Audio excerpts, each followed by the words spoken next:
Macao'nun en zengini Sheng Wen son zamanlarda sağlık sorunları yaşıyor. Sheng ailesinin büyük serveti bir varis seçmek üzere. Ün, yolda köp var. Yardım için birini göndermemi ister misin? Gerek yok. 6 yıldır Sheng ailesinden gizlice ordudayım. Sırf o iki aileyle iyi vakit geçirmek için değil mi?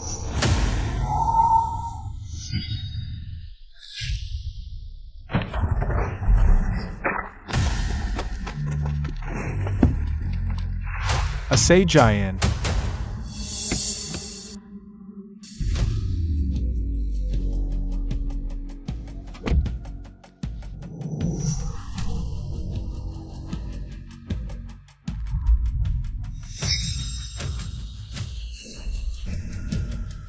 Bir tek benimle başa çıkmak için bu kadar insan mı getirdiniz?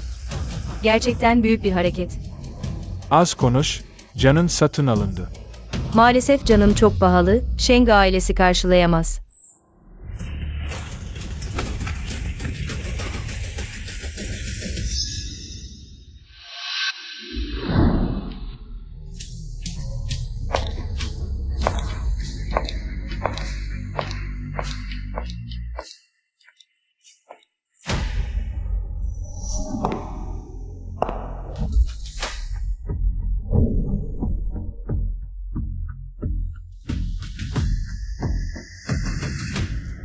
Bu Sheng Lanyin işte.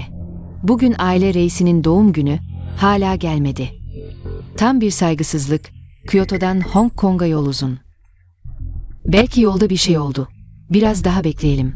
O kadar saygısız biri değildir.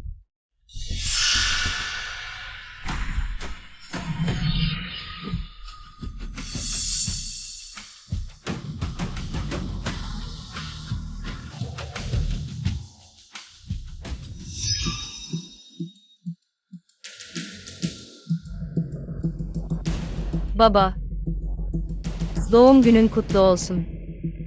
Ne? Bu hal ne?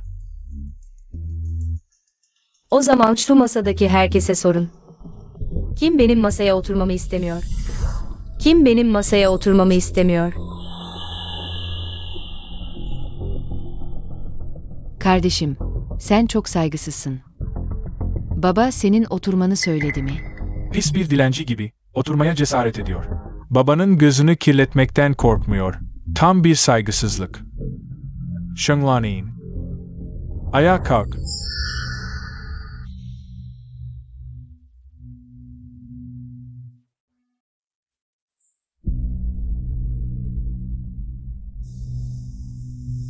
Söz dinle, yaralandın mı bakayım? Söz dinle, yaralandın mı bakayım?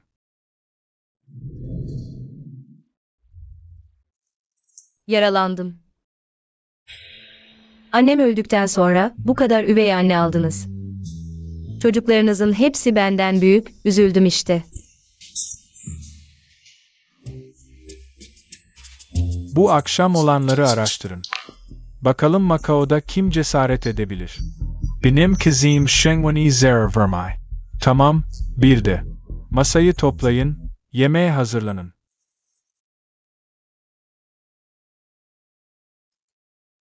Baba, bir et uzat, yetişemiyorum. Vay, bazıları Kyoto'da vahşileşmiş. Aile reisini iş yapar hale getirmeye cesaret ediyor. Ay işte bu yüzden diyorlar ki. Üvey anne olunca öz baba da üvey baba olur, yemek bile vermez. Neyse Kyoto'ya dönüyorum. Odor.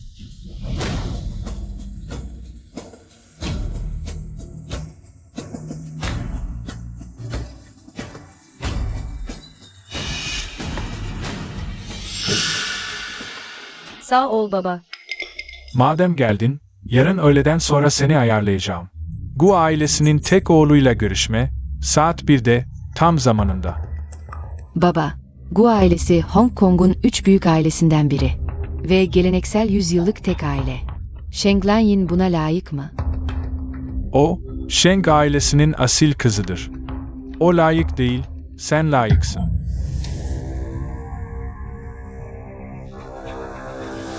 Ben daha ölmedim.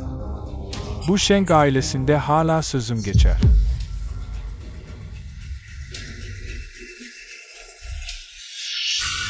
Sheng Lanyin, ne gülüyorsun? Bu ağzım benim, gülmem de seni ilgilendirmez. Sheng Lanyin, gülmeni emrediyorum.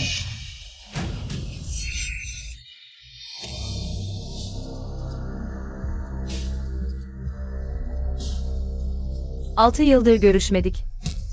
Sizler, burayı işgal eden düzenbazlar. Giderek daha da küstahlaşıyorsunuz. Size hatırlatmam gerekir mi? Sheng ailesinin ticaret imparatorluğu. Annemin çeyizi sayesinde kuruldu.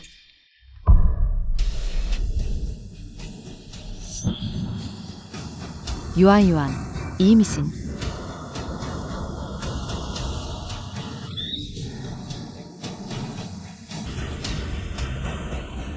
Hepiniz iyi dinleyin. Yaşlı adam ölmüş olsa bile. Sheng ailesinin serveti sadece benim olacak. Sizler. Kimse buna dokunamaz.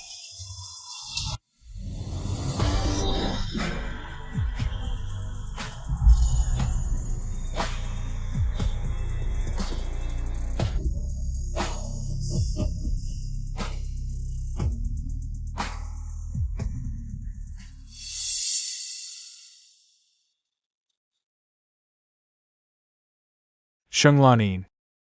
Sana söylüyorum, bu görücü usulü annemin fikriydi. Senin gibi bir beceriksiz bana layık değilsin. Sana tavsiyem, bu hayalden vazgeç. Başkalarını eleştirmeden önce kendine bir bak. Ne halt olduğunu gör. Senin gibi bir züppe benim de gözümde değil.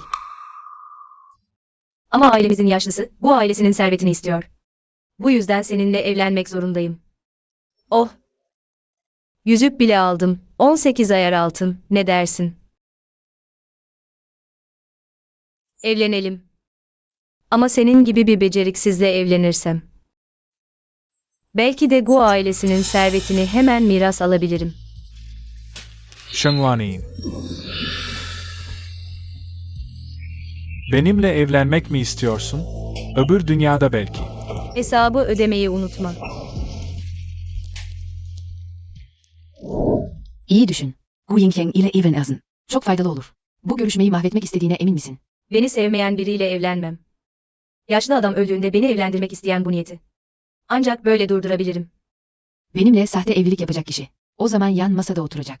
Wu Qingqiang'i korkutup kaçırdıktan sonra. Direkt onunla nikah kıyacaksın. Tamam, gidiyorum.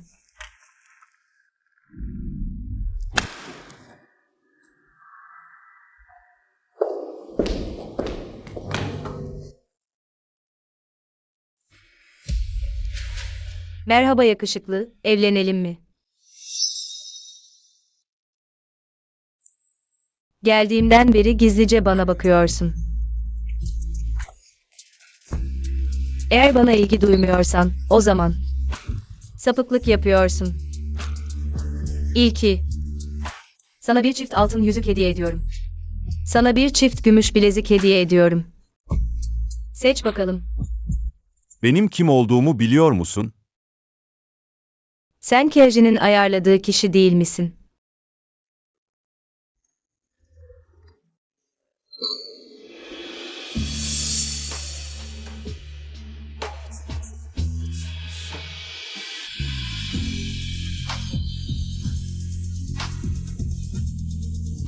Evlenmiyor muyuz? Zaman erken, nüfus dairesi henüz kapanmadı. Hadi gidelim.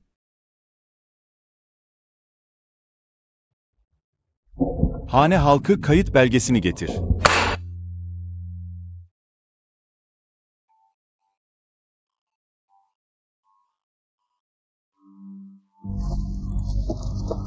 Alo. İşbirliği konusunu Shaoji sana anlatmış mıydı? Bahsetmişti. O halde imzala. İşbirliği süresi 2 yıl, bu 2 yıl içinde. Eğer uygun biriyle karşılaşırsan veya birini seversen. Bana önceden haber ver, ben de yeni birini bulayım.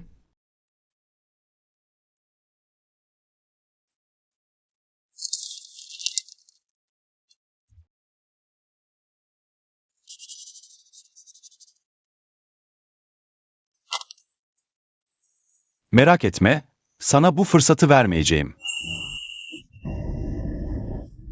HMM. Özgüvenini sevdim.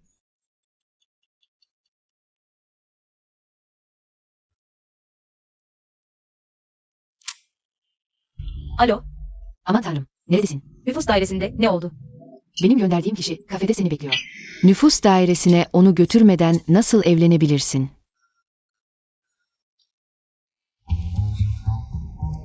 İyi soru. Ben de bilmek istiyorum. Neden beni kandırdın? Ben Kaji'nin davet ettiği kişi olduğumu söylemedim. Seni kandırmadım. Kendimi tanıtayım. Benim adım Eyancı. Pekinliyim. Anonim ortaklık şehrine iş için geldim. Tam da senin evlenme teklifinle karşılaştım. Reddedebilirdin. Ama sana ilk görüşte aşık oldum. İlk görüşte aşk. Evet. Hem nazik hem güzelsin. Tam ideal tipim. Buna inanıyorum. Ne yapayım? Bu lanet olası çekiciliğim. İlk görüşte aşık olman normal ama sahte evlilik yapamazsın. Nüfus dairesi henüz kapanmadan boşanalım. Ailem sürekli baskı yapıyor. Eğer sakıncası yoksa. Anlaşmaya göre işbirliğine devam edebiliriz. Sen sahte evliliği kabul ediyor musun? İhtiyacın olduğunda kocan olarak yanında olacağım. Ama paraya ihtiyacım yok. Sadece sana ihtiyacım var. Ailemin yanında biraz rol yapman yeterli. Hem uzun hem yakışıklı, ayrıca gurur duyulacak biri, zarar etmiyorum. Tamam, kabul ediyorum.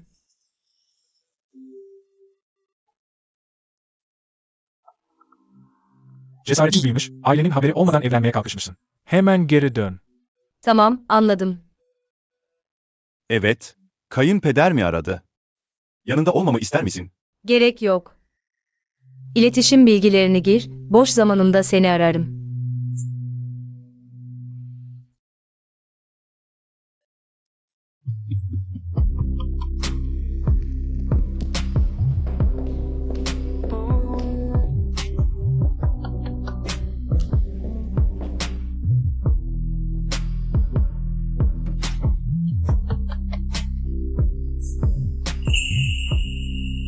Üin. Sonunda tekrar karşılaştık.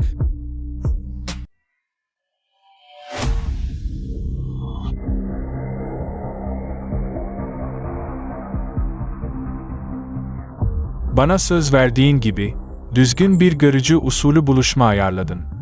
Kardeşim, baba sana bu kadar iyi bir eş adayı bulmuşken, minnettar olmak yerine rastgele biriyle evlendin. Gerçekten çok sorumsuzca davrandın. Baba, bu King Cheng beni terk edip kaçtı önce. Yani kendini bu kadar mı küçük düşürdün, tanımadığın biriyle evlenerek? Kim küçük düşürmüş kendini? En azından yeni eşim. Bu King Cheng'den 100 kat daha yakışıklı. Yakışıklılık karnını doyurur mu? Duydum ki, bazı erkek modalar kasıtlı olarak evlilik dolandırıcılığı yapıyormuş. Kardeşim, sakın böyle bir tuzağa düşme. Tam bir çılgınlık bu, yarın gidip boşanacaksın. Boşanmayacağım, daha yeni evlendik, boşanmak uğursuzluk getirir. Sen, 6 yıl geçmiş. Sheng Lanyin hala aynı aptal. Hiçbir tehdit oluşturmuyor. Hala mal varlığı için mücadele etmeye çalışıyor. Benim elimde oyuncağa dönecek. öğrendim, bugün Lanyin hanımefendiyle. Evlenen kişi Pekinli. Pekinli mi? Vay canına. Kardeşim gerçekten aklını kaçırmış. Macaoğlu olsaydı, baba belki bir şekilde boşanmanı sağlayabilirdi. Ama bu adam başka şehirden. Eğer boşanmayı reddederse, kardeşimin ömrünün geri kalanı bu adamla geçecek. Sheng Lanyin, beni öldürmek mi istiyorsun? O adamın telefon numarasını ver, onunla konuşacağım. Vermeyeceğim, o adamın havası hiç model gibi değil. Tamam. Kardeşim, kendine gel. Babamızı öldürmek mi istiyorsun? Ablanın sözünü dinle. Hemen o modelle boşan. Biz. Senin iyiliğin için söylüyoruz. Namadilay, hanımefendi Pekin'in. Ailesinin veliahtıyla evlendi. Ne?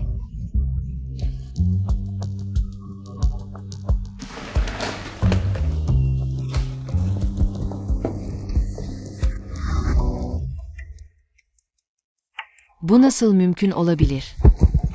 Boscia'nın gizli aşkı ben değil miydim? Nasıl oldu da Shenglan Yin'le evlendi? Pekin sosyetesinin veliahtı, o. Bana neden söylemedi? Kardeşim, özür dilerim. Yancı bana küsmüş olmalı. Seninle evlenmemin nedeni bu, birazdan. Yancı ile konuşup onu ikna edeceğim. Senin duygularınla oynamasın diye. Ne demek istiyorsun? Bu sektöre girmemi sağlayan Yancı'dır. Yancı. Özellikle sahne adım olan Yuli'yi kullanarak. Şirkete Leye Medya adını verdi. Yancı'nın bana olan hisleri tüm sektör tarafından biliniyor.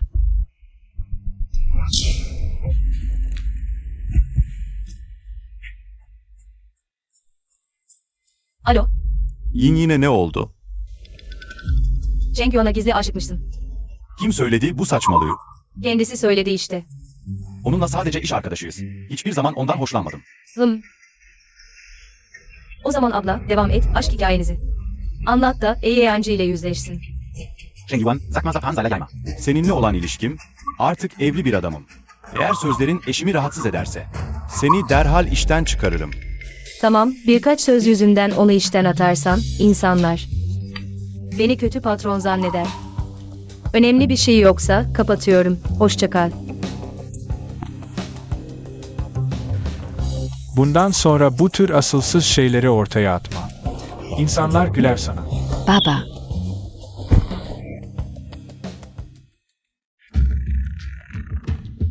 Sheng Yuan. O gün beni öldürmek için kiralık katil tutmaya çalışan. Sendin, değil mi? olamaz. Nasıl bilebilir? Kanıtı yok. Nasıl yani? Ben değilim. Yaptığın yanına kar kalmaz, benim gibi biri. Kolay kolay pes etmez. Bir dahakine daha temiz iş çıkar. Sakın benim elimde koz verme.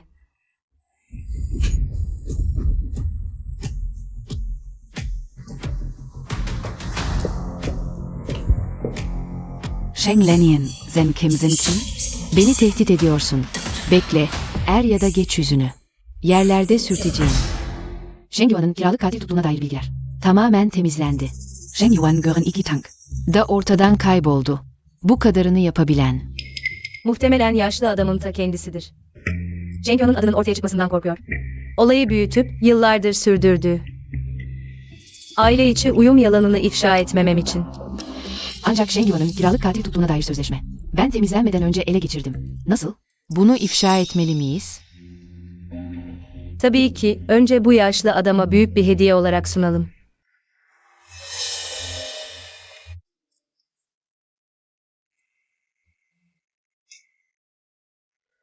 Sefil kız. Sana nasıl davranmam gerektiğini söylemiştim. Evde ne yaparsan yap ama dışarıda.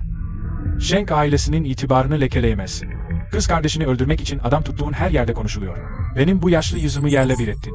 Baba, birisi bana iftira atıyor olmalı. Ben nasıl bu kadar aptal olup da anlaşmayı bırakırım? Başkalarının eline koz veririm. Yeter, yarın internette. Lan yine açıkça özür dile.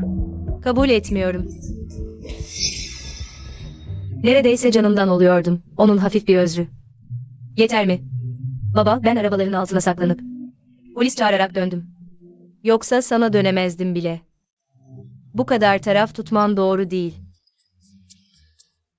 Peki ne tür bir tazminat istiyorsun? SE'ye girmek istiyorum. Ne hakkın var?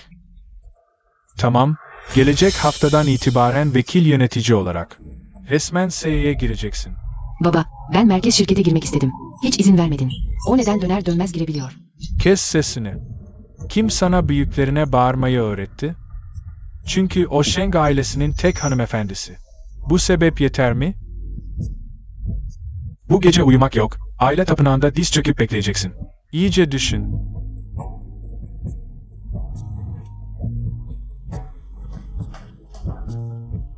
Lanin.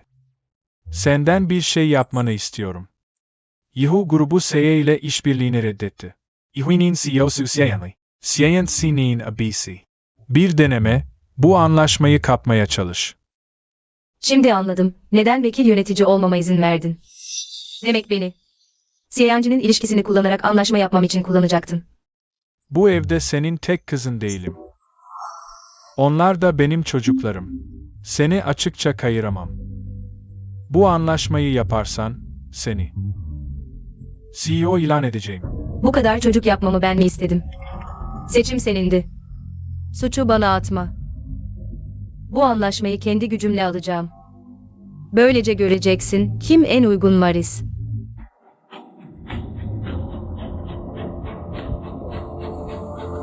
Ün SY İwi Teklif Sandu. Yeğenli izledi. Seye ile asla işbirliği yapmamaya yemin ettim. Yeni planınızı görmesini istiyorsanız bu çok zor olacak. Onun verilerini inceledim. Okçuluğa çok düşkün. Tam da buradan başlayalım.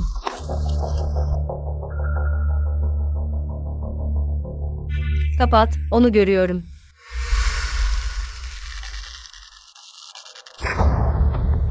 On çember, patronci, rekorunu kırdın. Üst üste 30 ok 10 çembere isabet etti. Patronci, merhaba. Merhaba, ben SY'nin vekil temsilcisiyim, buraya. Royal Hotel için geldim. Kyoto şubesinin tasarım siparişi için. Gidebilirsiniz. Seyinin teklifini asla okumayacağım.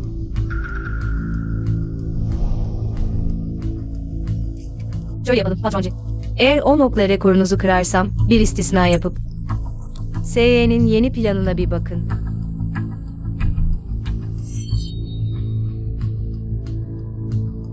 Sheng Lenien. Patron Jien'in önünde böyle böbürlenmeye kim izin verdi? Patronci, kız kardeşim aklı başında değil. Rahatsız ettiğim için özür dilerim. Onun adına sizden özür diliyorum. Cheng Yuan. Türkçe öğretmenin beden eğitimi öğretmeni miydi? Sadece doğruyu söylüyorum. Bunun aklı başında olmakla ne alakası var? Patron Jien'in işleri çok. Size vakit ayıramaz. Seni büyürken izledim. Okçuluk yaptığını hiç bilmiyordum. Üstelik 10 ok sadece 100 puan eder. Patron Jien'in rekorunu nasıl kıracaksın? Bilmiyor olmanız cahilliğiniz. Benim yapamayacağım anlamına gelmez. Şöyle yapalım. Eğer Patron Ji ile yarışmaya kararlıysan, önce beni yenmelisin.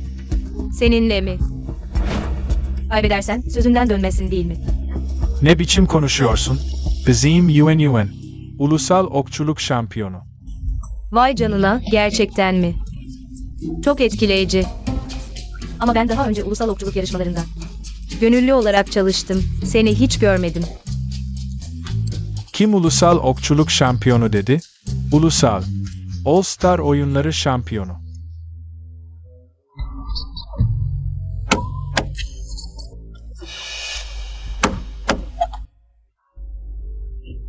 Buna ulusal okçuluk şampiyonu mu deniyor? Oyuncuların imaj yaratmayı sevdiği boşuna söylenmiyor. Öğrendim. En azından ben sahneye çıktım. Sen su taşıyan, havlu veren bir gönüllüsün. Benimle dalga geçmeye yüzün mü var? Domuz eti yemedim ama domuzun nasıl koştuğunu gördüm. Kardeşim, seni ezmek istemiyorum. Hadi bir yarışalım. Kim daha fazla puan alacak? Yuan çok yetenekli. Gördün mü? Bizim Yuan'ın her ok atışı. 10 puan, işte bu yetenek. Sadece 10 puan. Kolay iş.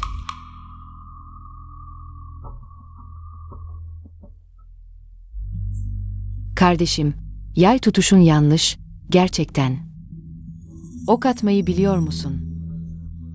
Doğrusunu söylemek gerekirse bugün ilk kez yay tutuyorum. O halde Boss G ile nasıl yarışmaya cesaret edersin? Gerçekten yakışıksız. Boss G ile dalga mı geçiyorsun?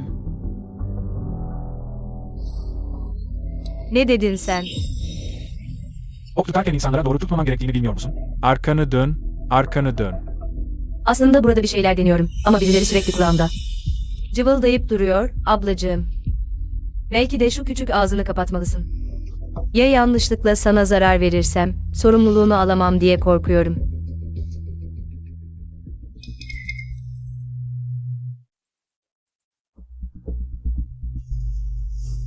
Tamam, öğrendim.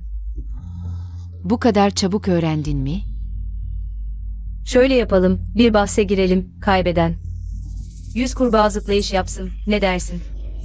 Bizim Yuan bir kadın yıldız. Nasıl böyle yakışıksız bir hareket yapabilir? Bahse girmek istemiyorsan bırakalım. Boss G ve benim zamanımı boşa harcıyorsun. Komik, Bizim Yuan zaten 10 puan aldı. En fazla berabere kalırız. Nasıl kazanacaksın? Berabere mi? Üzgünüm. Benim sözlüğümde berabere diye bir şey yok. Eğer berabere kalırsak. Ben kaybetmiş sayılırım. Pekala. Madem kardeşim bu kadar ısrarcı. O halde senin dediğin gibi yapalım. Kaybedersen, ablanın seni ezdiğini söyleyemezsin. Merak etme. Kesinlikle kazanacağım.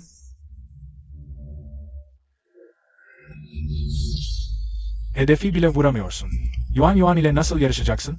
Kendini rezil ediyorsun. Kardeşim, üzgünüm.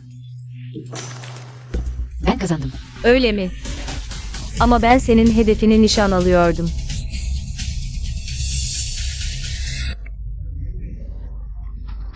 Benim hedefim mi? Ne demek istiyorsun? 30, demek ki aynı noktaya ikinci kez isabet ettirmek. Bir önceki puanın üzerine 2 katı puan getiriyor. Bunu bu kadar kısa sürede nasıl öğrendi?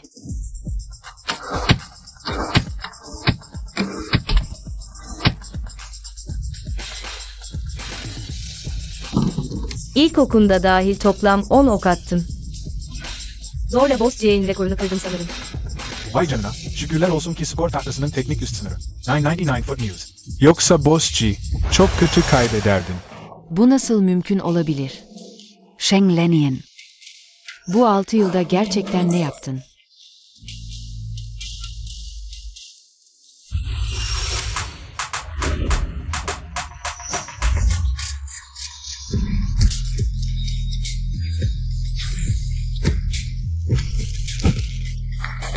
Dövüş turnuvasının şampiyonu Sheng Lenian.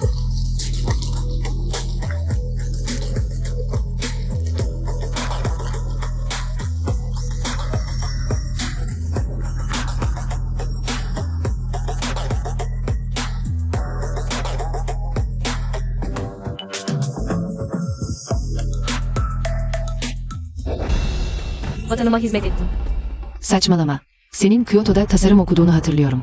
Bir tasarım çizimi yapmak vatan hizmeti mi sayılır? Sınır koruma haritası mı çizdiğini sanıyorsun? Öyle şeyler de çizmedim değil. Hala saçmalıyorsun. Şimdi babamın yerine seni iyice bir terbiye edeceğim. Chunlang.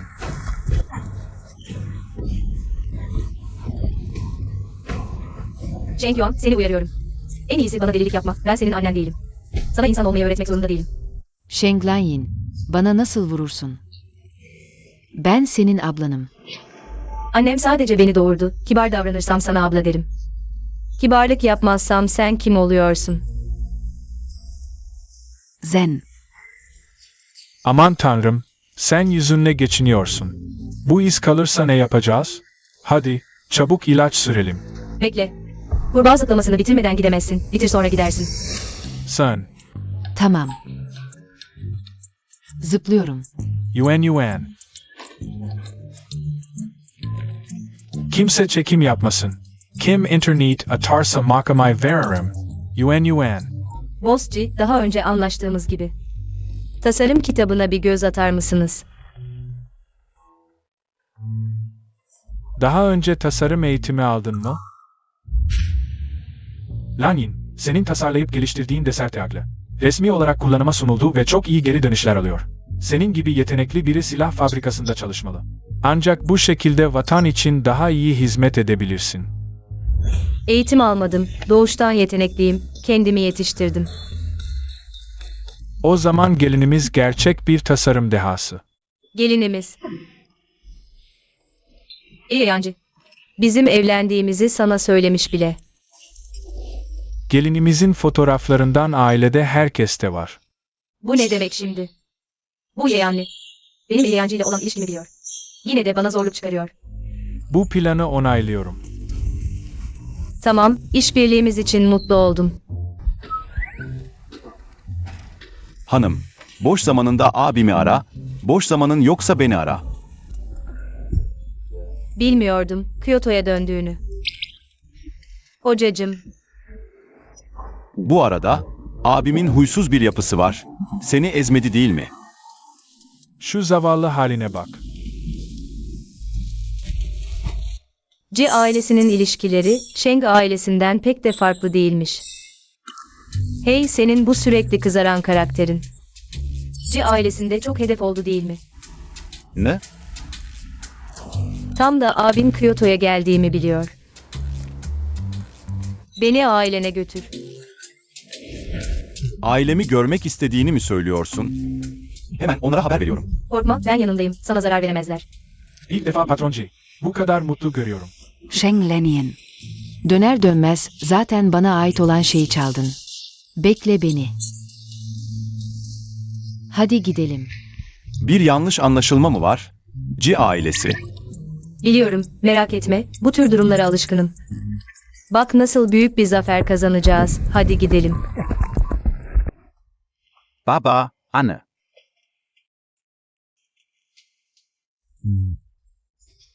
Muhtemelen bir şeyler onları alıkoydu. Henüz dönmediler. Tahmin ettiğim gibi. Yancı, Sheng ailesindeki gibi. İstenmiyor, bu bir gözdağı. Yancı, korkma, seni koruyacağım.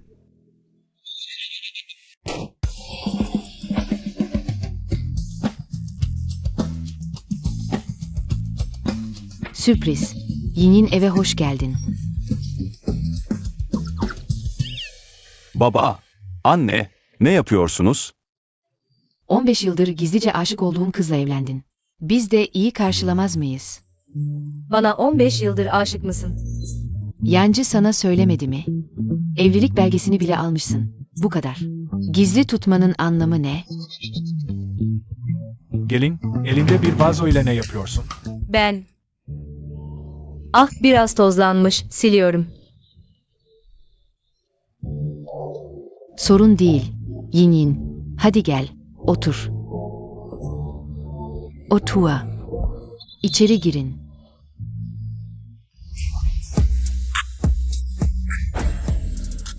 Ren.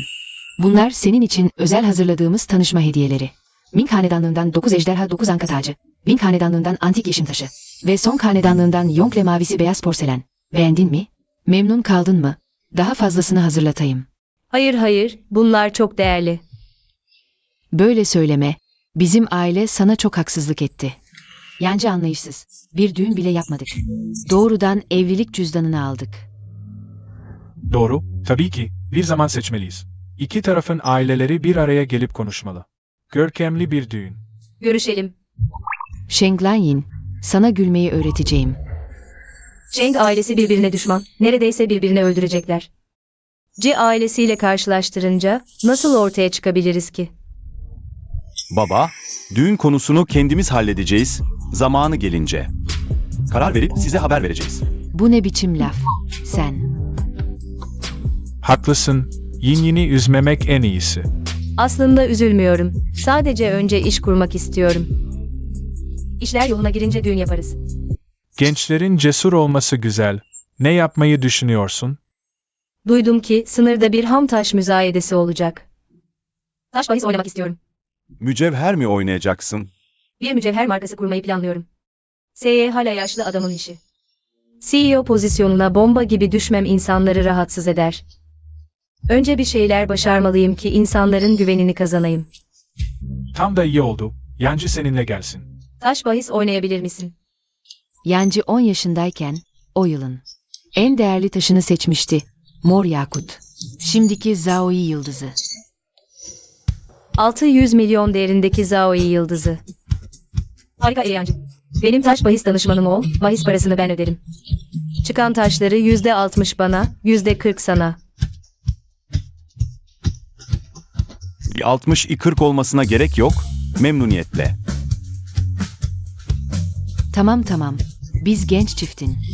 Arasına girmeyelim. Siz de erken dinlenin. Yarın işlerinizi halledersiniz. Eme. Hadi gidelim.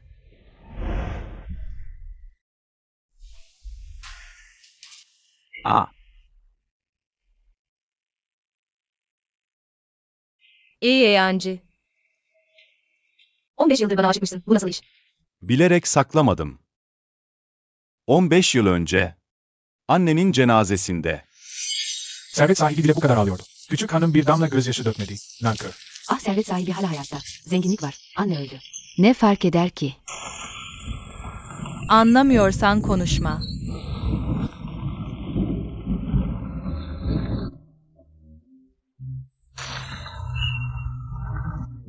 Ölen ölmüştür, başın sağ olsun. Annem demişti ki, insanların önünde ağlama. Yoksa herkes seni ezmeye çalışır. İlk kez birini korumak istediğimi düşündüm. O zaman anladım ki buna aşk at first sight deniyor. 15 yıl önce başladı, şu ana kadar. Beni sevdiğine emin misin? Benim huysuz bir karakterim var. Ara sıra da deli gibi davranırım. En önemlisi şu an. Şu an kafam aile mirasını kapma derdinde. Aşk maceralarına vaktim yok, belki senin hislerine. Zamanında cevap veremem.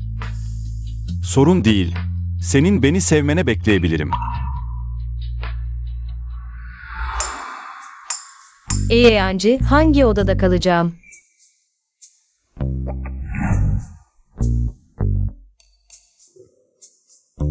Biz evlendik ya.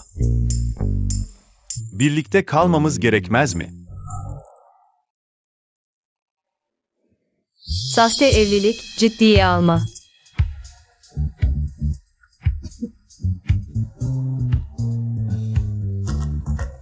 Merdivenler, yukarı çık, sola dön ilk odaş. Tamam. Uçak biletlerini önceden ayırtmayı unutma, zamanında yola çıkalım. Hoşça kal.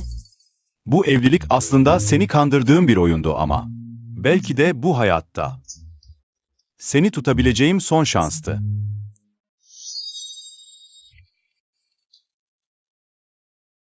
Patroncia. Sonunda Bayan Sheng'in izini bulduk. Bakın. Onu koruyabilecek güce sahip olmak için. 13 yaşımdan beri çabaladım. Nihayet onu koruyacak seviyeye geldim. Aomen'e gidip itiraf ettim. Ama o ortadan kayboldu. 6 yıldır hiç haber alamadım. Meğer orduya katılmış. Şimdi bu kadar başarılı oldu. Artık benim korumama ihtiyacı var mı acaba? Bu arada Aronji, bir şey daha öğrendim. Bayan Sheng dün gece Sheng ailesine dönmüş. Bugün de görücü usulü evliliğe gönderilmiş. Ne diyorsun? Görüşmenin zamanını ve yerini bul bana gönder. En yakın uçuşu ayarla, Aomen'e gidiyorum. Emredersiniz.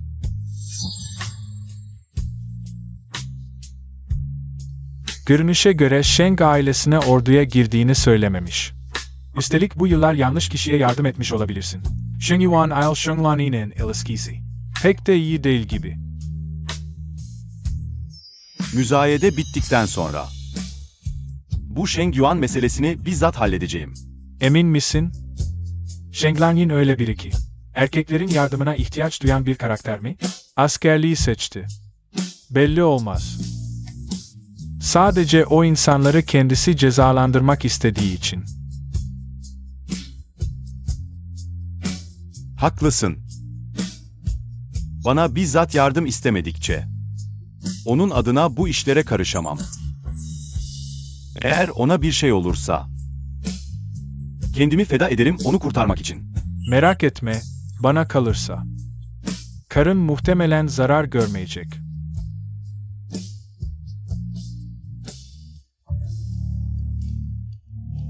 Üin. Sınırın tehlikeli olduğunu duydum. Çok fazla iyi taş topladık. Başımıza bela alabiliriz. Biraz dikkatli olalım mı? Korkma, en iyilerini seçeceğiz. Benim uzmanlık alanım bu. Şiddetle şiddeti durdurmak.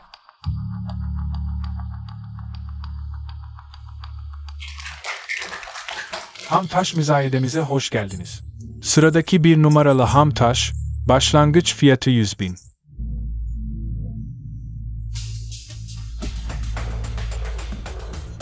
Yancı. 10 milyon yeterli.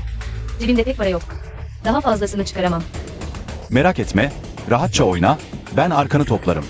120.000, 150.000. 200.000. Daha yüksek teklif var mı? Bu taş muhtemelen mor cam türünden. Fiyatı 100-150 bin arası. Bu taş hoş görünüyor. 100.000 veriyorum.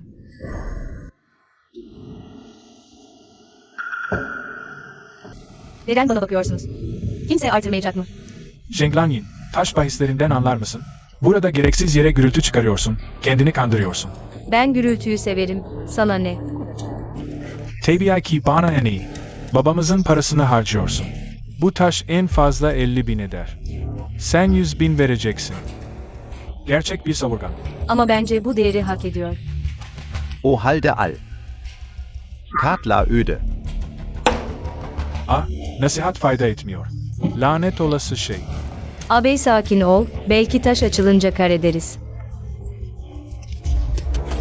Her taşın kar getireceğini mi sanıyorsun? Yılların tecrübesiyle diyebilirim ki bu ölü bir taş.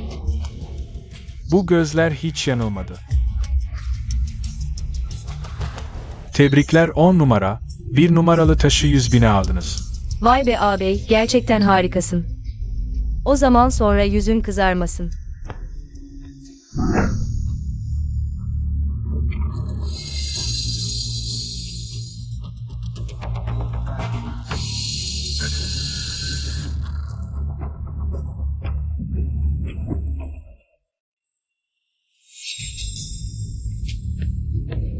Ben demiştim, ölü bir taş dedim, öyle çıktı. Bazıları anlamıyorsa, bağırmasın. Sağ alt tarafa 3 santim daha aç. Sen de kimsin? Profesyonellerden daha mı iyi biliyorsun? Bayan Sheng, bu beyefendinin dediği gibi açarsak. Taş mahvolursa sorumluluk kabul etmeyiz. Dediği gibi yap, ona güveniyorum.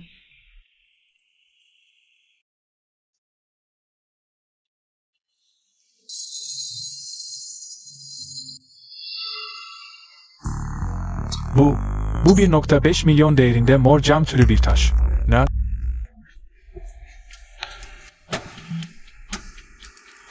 Nasıl abi, yüzün acıyor mu? Okşayayım mı? Sadece 50.000 kazandın. Ne hava atıyorsun? Yanlış. Sağ alt tarafa daha aç.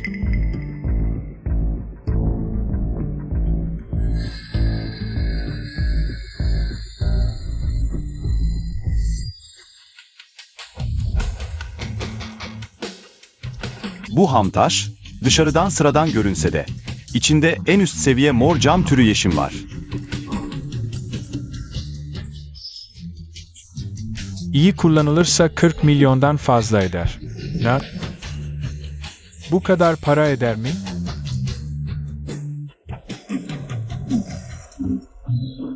Gerçekten de, çaba yetenek karşısında hiç kalıyor. Bu sefer neredeyse gözden kaçırıyordum. Yine sen bildin. Tozlanmış inciyi bir bakışta gördün. Alçak gönüllü ol.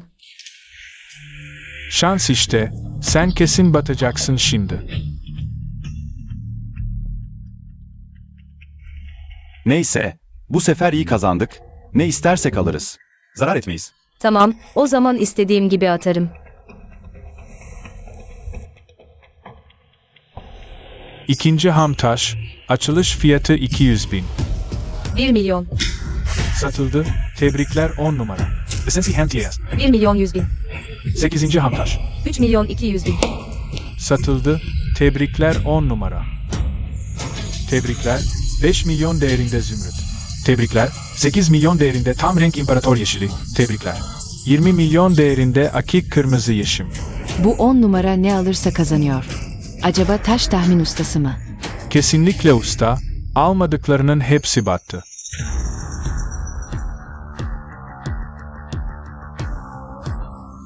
Bu Şenglanyin bu kadar şanslı mı? Benim gibi yıllardır taş tahmininde olan Şahin Gür'den. Daha iyi. Madem Şenglanyi'nin aldıkları hep kazanıyor. Onun önüne geçersem ben de kazanırım. 11. hamtaş, açılış fiyatı 1 milyon. 2 milyon. Gök feneri.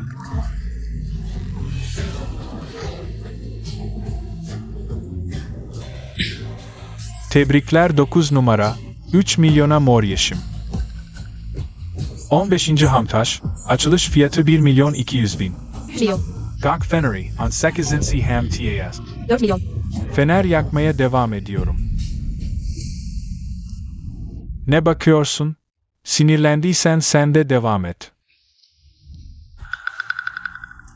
Birileri fener yaktığına göre ben de 100 milyon teklif ediyorum. Abartı değil, değil mi? Bekle. Ben fener yaktıysam, o nasıl fiyat artırabilir? Bayım, fener yaksanız bile. Diğerlerinin de fiyat artırma hakkı var. O zaman almıyorum. Fener yaktıktan sonra vazgeçemezsiniz. Yoksa kurallarımıza göre. Elleriniz ve ayaklarınız kesilerek ödenir. Ama o açıkça saçma fiyat artırıyor. Kim saçma fiyat artırdığını söyledi? Ya gerçekten 100 milyonum varsa? İmkansız. Babamız herkese eşit davranır. Sadece her birimize. 20 milyonluk başlangıç fonu verir. Senin bu kadar paran nereden geliyor? O zaman hesabı kontrol edelim. Kim bilir? Bu senin kendi banka kartın mı? Ya. Yanındaki yakışıklıdan yardım alıyorsan? Kime yakışıklı diyorsun? O benim kocam. Kim sana eşlerin ortak mal varlığının benim olmadığını söyledi? Sen. Ağabey, önce sakin ol. Seni ezmek istemiyorum. Sonuçta aynı ailedeniz. Şöyle yapalım. Eğer bu kart benim adıma değilse, senin yerine ellerimi ve ayaklarımı kestiririm. Ne dersin? İnanmıyorum. Gerçekten 100 milyonu çıkarabileceğine. Sen öyle dedin. Burası sınır. Eğer kandırmaya çalışırsan, sağ salim çıkamazsın. Win-win. Onunla bu şekilde tartışmana gerek yok. Benim param senin paran. Merak etme. Bu yıllarda birçok tasarım sattım. Her biri rekor fiyatlara satıldı. Varlıklarım zaten 100 milyonu geçti.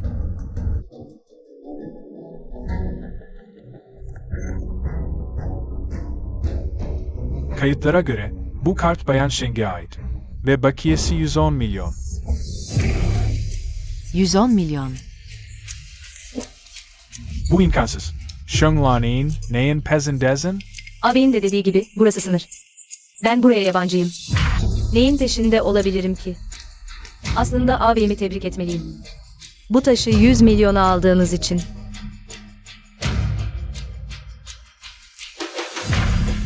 O zaman ağabeyime 100 milyondan 10 milyara ulaşmasını ve dileğinin gerçekleşmesini dilerim.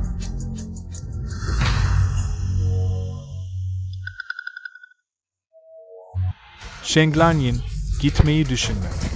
Bayım, ya ödeme yaparsınız ya da ellerinizi ve ayaklarınızı bırakırsınız. Birini seçin. Para mı?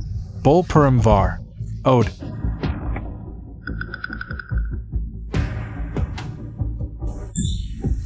Tebrikler, 1 milyon değerindeki yeşim taşı.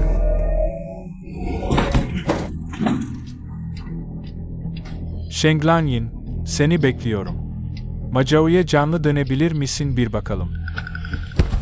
Yine ne yapıyorsun? Az önce kırdığın bu sandalye. 5000 yuan. Kart mı? Nakit mi? Hepsini sana vereyim.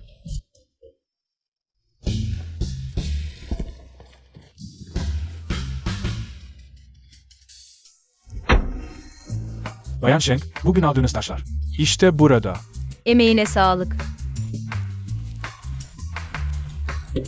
Harika, büyük bir hasat. Dönüp hesapları yapalım. Ben 6, sen 4. Anlaşmamız gönüllü yardımdı. Bana para veremezsin. Peki o zaman para istemiyorsan. Kuyumculuk markasının hisselerinden ona %10 verelim. Sonuçta sahte bir evlilik, ona minnet borçlu kalamayız. Bu arada dışarıda Sheng ailesinin uyum içinde olduğu söyleniyor. Nasıl oluyor da senin Sheng ile ilişkin bu kadar kötü? Babam görüntüye düşkün, dışarıya pazarlanan bir imaj bu. Sana söyleyeyim, onlarla her karşılaştığımızda birbirimizi bıçaklamamak için kendimizi zor tutuyoruz ki. Sheng ailesinin mirasını alacak şanslı kişi biz olalım. Demek öyleymiş. 6 yıl önce. Kesin çok ezilmişti. Bu yüzden Macao'dan ayrılıp Pekin'e askere gitmiş. Keşke onu daha erken bulsaydım. Ne düşünüyorsun? Ah, hiçbir şey. Dikkat et.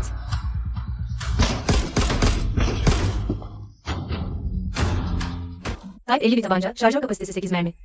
Etkili menzil 50 metre. Demek bizi takip ediyorlardı. Ama nişancılıkları berbattı. 2 mermisi kaldı.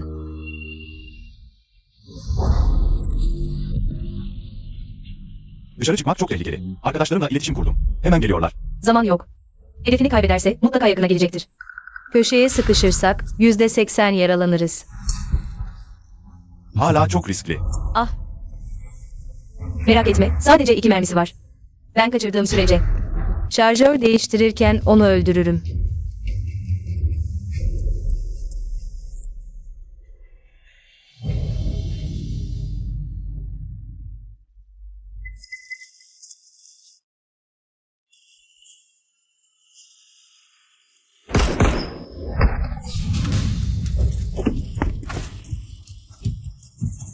Nişancılık berbattı.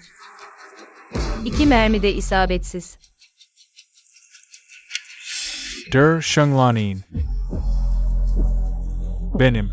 Vay. Shengyi. Shenglanin, dövüş yeteneklerin ne zaman? Bu kadar iyi oldu. Bizden gizli. Pekin'de mafyaya mı karıştın? Babam öğrenirse.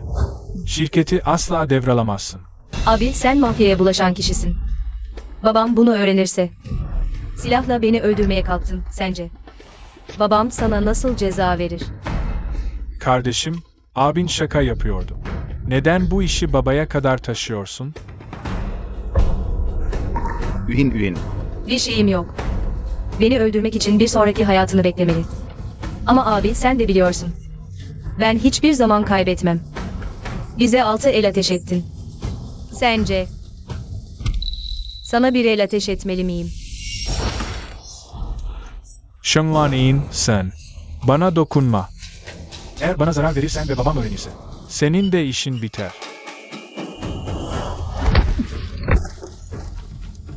Ben senin gibi değilim. Kurşunlarım asla kendi halkıma yönelmez. Ama sen silahı izinsiz kullanıp birini öldürmeye kalktın. Gerçekten hapiste iyice düşünmelisin. Ne hapasay? Burası anonim ortaklık şehri değil. Sınırda kanun yok.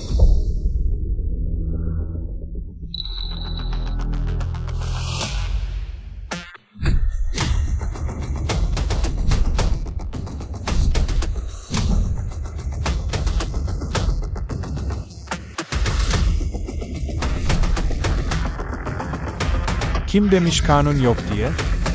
Liao Sihir Literary. Sen her zaman silah kullanımına göz yumuyor muydun? Ne zaman göz yumdum? İftira atma. Getirin şunu. Onu hapse atın. Liao şehir lideri. Bu adil değil. Üzgünüm Laoji, geç kaldım. Demek sizler birliktesiniz. Tamam, babama söyleyeceğim. Hiçbiriniz kaçamayacaksınız. Bekle ve gör. Ağzında hep baba kelimesi. Sen bir babasının oğlu musun? Sen ve yenge iyi misiniz? Şanslıyız ki karım yetenekli. Yoksa sen gelene kadar. İşimiz biterdi. Ben destek topluyordum. Siz ikiniz çok gösteriş yaptınız. O kadar taş aldınız ki. Gerçekten sağ salim çıkabileceğinizi mi sandınız? Ben Shengyi'yi etkisiz hale getirirken. Bir sürü göz bizi izliyordu. Şehir liderinin arabası gelince. Gerçekten hepsi kayboldu. Bu kesinlikle şehir liderinin başarısı. Gördün mü? Yenge gerçekten iyi konuşuyor. Yenge, sen de fazla resmi olma. Ben V.E. Lausia.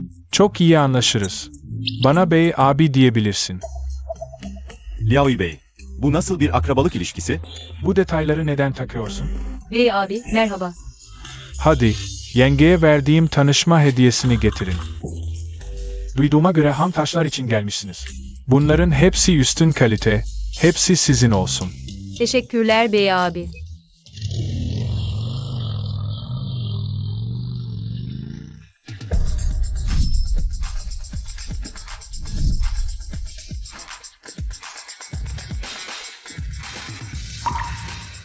Teşekkürler üstad. Sınıra geliyorsun. Shenchuhu, ben efliyim. Biraz mesafe koyalım. Ne diyorsun? Haklı, şu an kocam o. Shi Shivyong, ne zamandan beri böyle cılız şeyleri seviyorsun? Sana cılız dedi. Cılız, sana diyorum ki. Başkalarının vücudunu yargılamak. Çok kaba bir davranış. Söylediklerimde yanlış olan ne? Senin gibi biri. Shi Shikong'un karısı olmaya layık değil. Shenchuhu, Yin benim eşim. Ona saygısızlık etmeye devam edersen, defol git. Zi Shixiong. O sana hiç layık değil. İnanmıyorsan, benimle yarışmasına izin ver. Tamam. Madem Shen Hanım bu kadar kendinden emin. O zaman seni kaybettirip içten içe kabullendireceğim.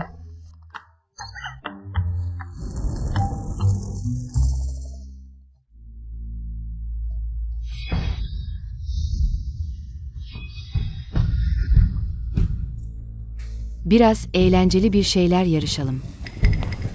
Belirlenen sürede monte edip birbirimize ateş edeceğiz.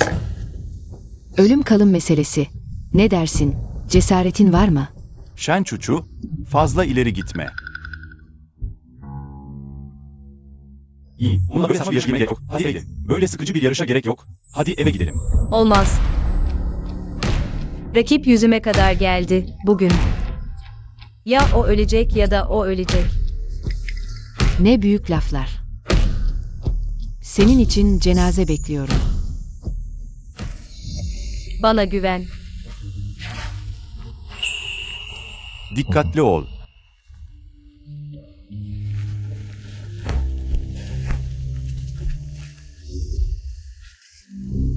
Bu kadar kolay ikna oldun. Yenge bilmiyor. Sen hala bilmiyor musun? Shen Chuchu'nun babası. Sınırın efsane nişancısı. O şeylerle büyüdü. Yengenin yaralanmasından korkmuyor musun? Silah var mı? Ne yapacaksın? Eğer yine gerçekten ateş etmeye cesaret ederse. Tetiği çekme şansı bile vermeyeceğim.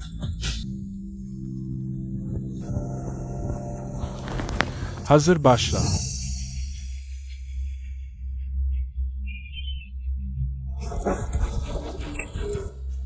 Bu parça sorunlu.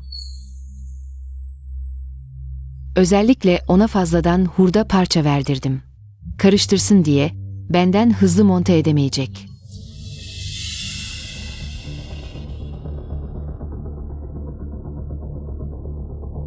İşler kötü. Yengenin hızı belirgin şekilde düştü.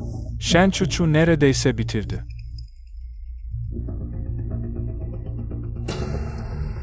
Bir daha bak. Vay canına, yenge bu hızla çalışıyor. Neredeyse görünmüyor. Bu insan mı?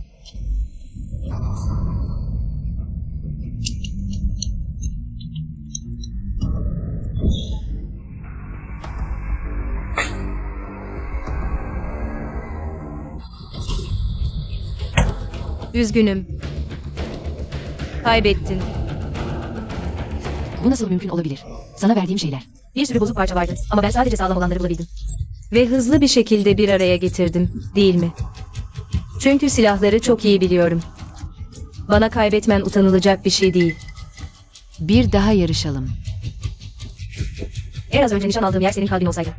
Sence bir şansın daha olur muydu? Ya nişanın kötüyse? Vay canına, yenge, ateş etmeden önce bir haber versen ya. Korkudan öleceğim. Merak etme, sana zarar vermem. Bence silahlar insanları kurtarmak için kullanılmalı. Öldürmek için değil. Kaybettim. Nasıl, harikayım değil mi? Harikasın. Bu kadar harika olman, beni senin yanında yetersiz hissettiriyor. Hey, neden karısı ölmüş gibi bir surat ifaden var? Yoksa benim bu kadar harika olmam seni biraz küçük hissettirdi mi? Kesinlikle. Biliyorum, çok güzelim, ailem de zengin. Dövüş yeteneğim de müthiş. Ama senin de artıların var. Mesela, çok zekisin, mücevher dükkanı açtığımızda. Bana yardım edeceksin. Tamam. Hadi kocacığım, eve gitme vakti geldi.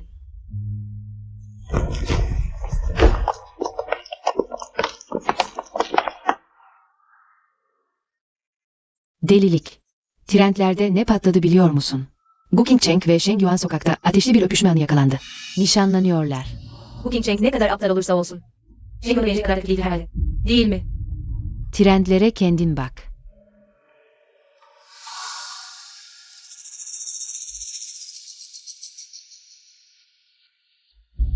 Bilgili kaynaklara göre, Sheng Lanyin reddedildikten sonra, hemen orada bir yakışıklı buldu.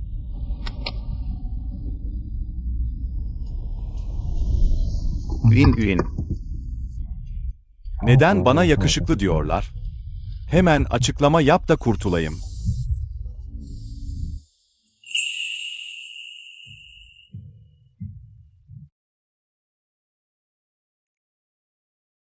Aslında haksız sayılmazlar. Şu görüntüne bak. Gerçekten yakışıklıya benziyorsun. Ben senin resmi nikahlı kocanım. Bana bir isim vermemeli misin? Nasıl vermek istersin?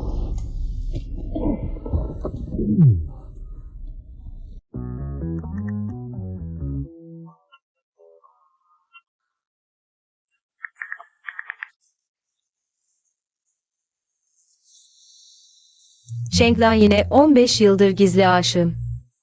LE Medya onun adını taşıyor. Hayatımı kaplayan kızla evlenmek bir onur.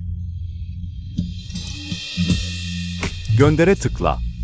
İyi düşün, biz sahte bir evlilik yapıyoruz. Eğer bunu herkese açıklarsan, sözleşme bittiğinde tekrar evlenmene engel olur.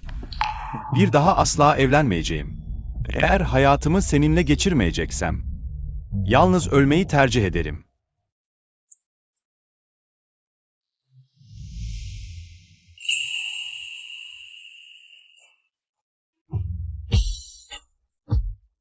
Artık kimse bana yakışıklı yüz demeyecek. Zaten kadrolu değil misin?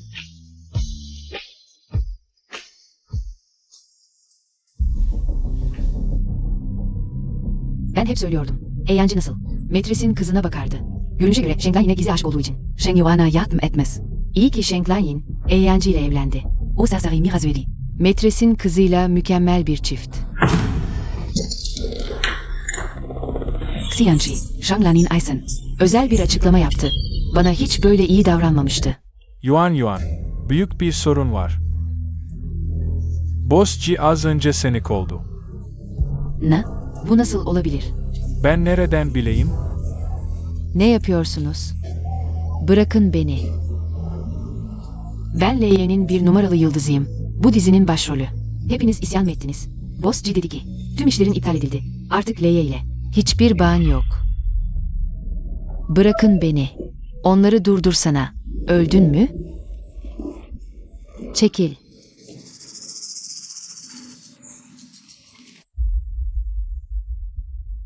Yuan. Kendine iyi bak. Ben L'de çalışmaya devam etmek istiyorum. Sen de mi bana böyle yapacaksın? Elveda.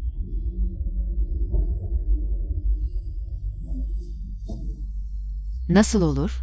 Boss Xihek. Bana böyle davranmamıştı. Bu nasıl mümkün olabilir? Sheng Lanyin. Hepsi Sheng Lanyin gezündet.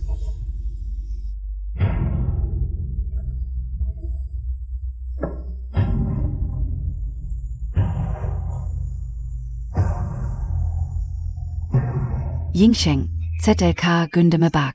Sheng Lanyin wie Xianji. Seni birlikte kandırdılar. Boss Sheng Lanyin'i vekil yönetici yaptınız. Hiçbir itirazım yok ama o kadar olumsuz haber çıkardı ki. Onu görevden almalıyız, yoksa Seiyi'nin itibarını zedeleyecek. Aynen, Kyoto'da 6 yıldır. Hala bir tasarım stajyeriymiş. Hiçbir yeteneği olmayan biri. Seiyi'nin vekil yöneticisi olursa, ortaya çıkarsa. Dışarıda bizi nasıl gülünç duruma düşürürler. Kim demiş hiç yeteneğim yok diye?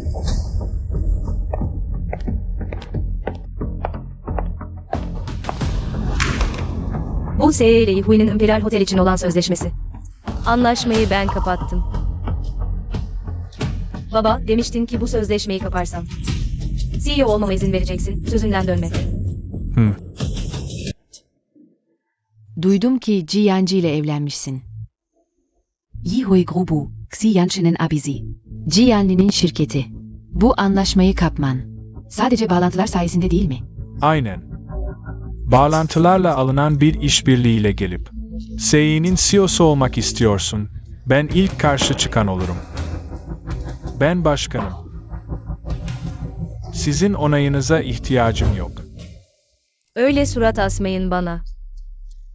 Sanki bağlantılarla buraya gelen bir acemiymişim gibi. Öyle değil mi? Duydum ki SE son zamanlarda bir finansal krizde. 1 milyar dolara ihtiyaç var.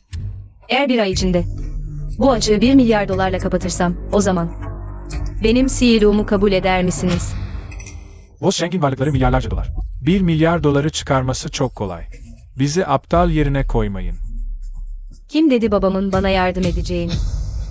Beyler, bağımsız bir mücevher markası kuracağım. Adı Loyal.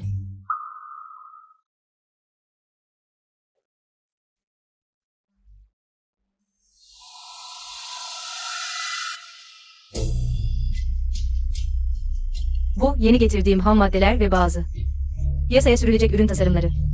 En iyi mor saf yeşim taşı, İmparator Yeşili Yeşim. Bunlar en nadide malzemeler. Tasarımlar oldukça yenilikçi ama bu kadar pahalı.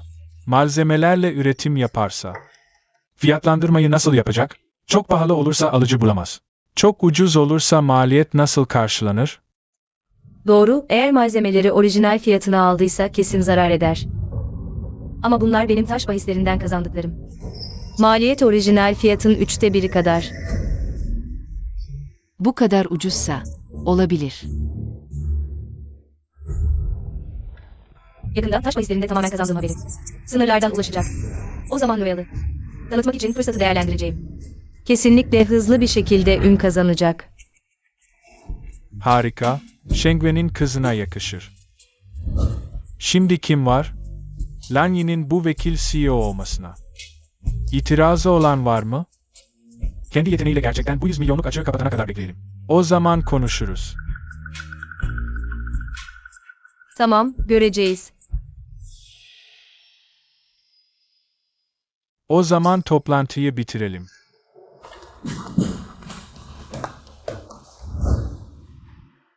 Lanyin. Shengyuan'ın olayı. Ona dersini verdim. Ama olay çok hızlı yayıldı. Sheng ailesi Gu ailesiyle. Evlilik ayarlamak zorunda kaldı. Üzgünüm, seni üzdüm. Baba, neden benden özür diliyorsun? Ben Shengyi ona teşekkür etmeliyim. Çöpümü topladığı için. Bu arada Shengyi sınırda. Silahla pusu kurdu, yakalandı. Onu kurtarmak istiyorsan hızlı olmalısın. Oradaki hapishanelerin burası kadar medeni olmadığını duydum. Ne? Şimdiye kadar yarı canı gitmiş olabilir.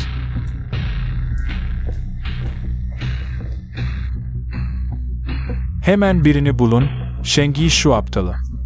Teminatla çıkartın.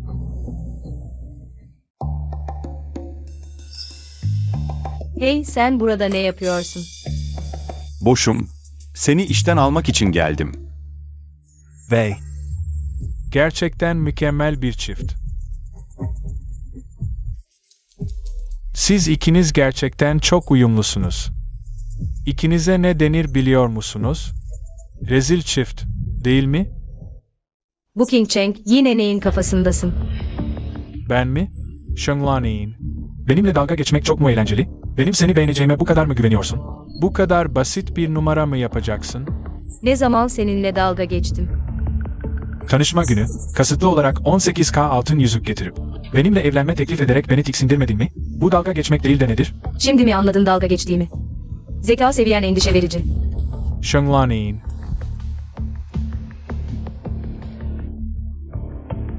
Biz ikimiz çocukluktan beri birlikte büyüdük. Eğer şimdi ondan boşanırsan, her şey konuşulabilir. Ne? Sana dokunmam seni çok mu mutlu etti? Shenglanyin. Eğer ondan boşanırsan, zoraki de olsa seninle evlenmeyi düşünebilirim.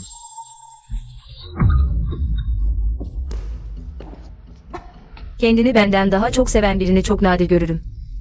İlk olan, Shenglanyin. ne bağırıyorsun abi?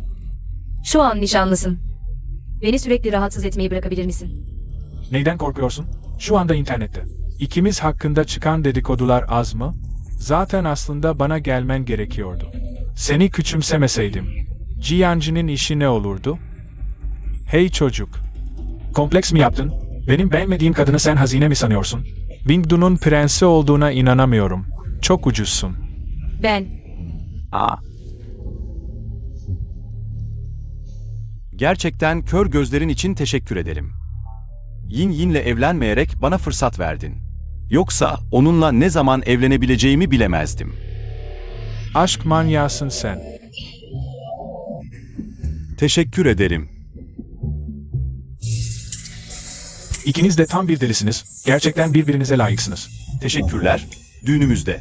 Sana davetiye göndereceğim.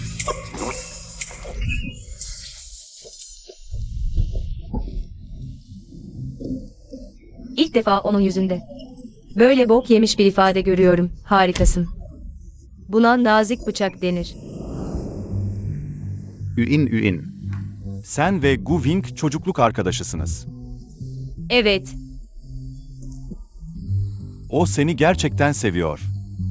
Buna sevgi mi denir? Tam bir sapık. Çünkü büyüdüğünden beri anonim ortaklık şehrindeki herkes ona boyun eğdi. Sadece ben ona ilgisiz davrandım. Ve tanışma gününde bana gözdağı vermek istemişti. Ama ona boyun eğmediğim için sinirleri bozuldu. Şimdi pişman oldu. Sheng Yuan'la skandal çıkarması. Seni kıskandırmak içindi. Kıskandırmak işe yaramaz, onun gibi. Psikopatları sevmiyorum. Peki beni seviyor musun?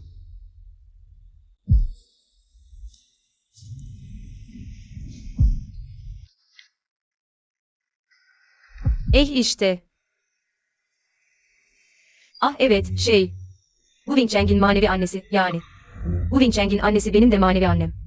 Öbür gün boş musun? Boşsan, onun doğum günü. Birlikte gidebiliriz. Yin Yin beni bir etkinliğe götürüyor. Aileme tanıştıracak mısın? Boşum.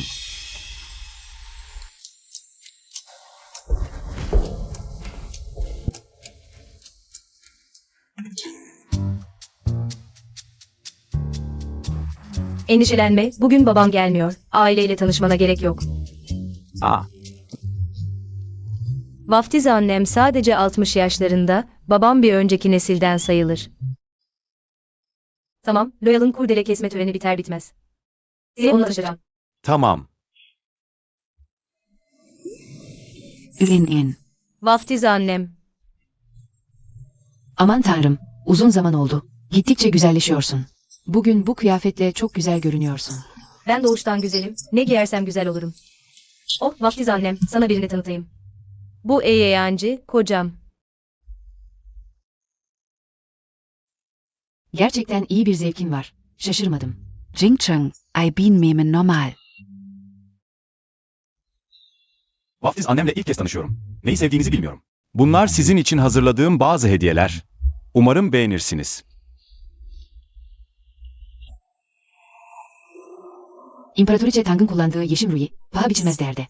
Antika ailesinin oğlu olmasına şaşmamalı, eli çok açık. Yin'in seni benimle tanıştırdığına göre. Bu onun gerçekten seni sevdiğini gösteriyor. O seni seviyorsa. Benim bir itirazım yok. Artık bu kadar resmi olmana gerek yok. Hı. Sevmesi de neymiş, hepsi beni kızdırmak için yapıyor. Vaftiz annem, bu sana hediyem.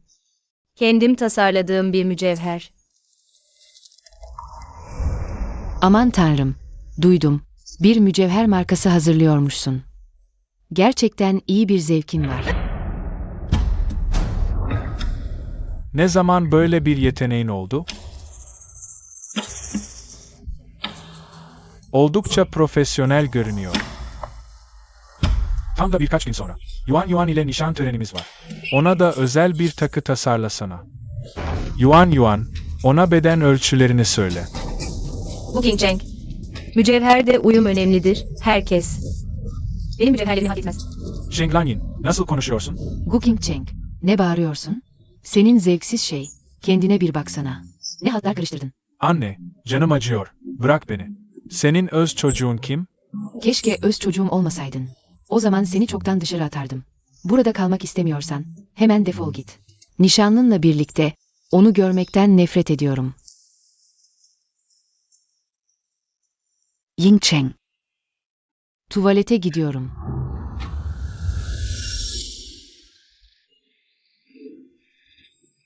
Yin, gel, seni birkaç kişiyle tanıştırayım. Hadi gidelim. Patronci, uzun zamandır görüşemedik. Bu yaşlı cadı. Shenglanyin'i bu kadar mı seviyor? Onunla birlikte tabuta girmeyecek. Sahne arka plan panosu sabitlendi mi? Sabitlendi. Birazdan Madame Gu ve Sheng ailesinin büyük kızı. Konuşma yapmak için sahneye çıkacak. Tam 20 kilo alüminyum alaşım. Birine düşerse şaka olmaz. Merak etme. Özellikle sabitleme halatlarını kontrol ettim. Sağlam. Ölümü beklesen. Şimdi, lütfen Madame Gu'yu sahneye davet ediyoruz. Aslında söyleyecek çok şeyim yok. Bu fırsatı manevi kızımın tanıtımını yapmak için kullanacağım. Yakında çıkacak olan mücevher markasını. Hadi Uin, gel buraya.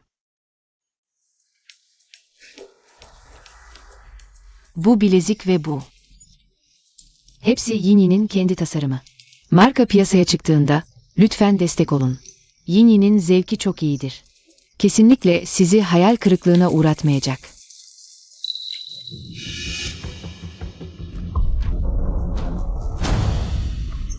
Uin. Marita, iniyorum. Ne oldu?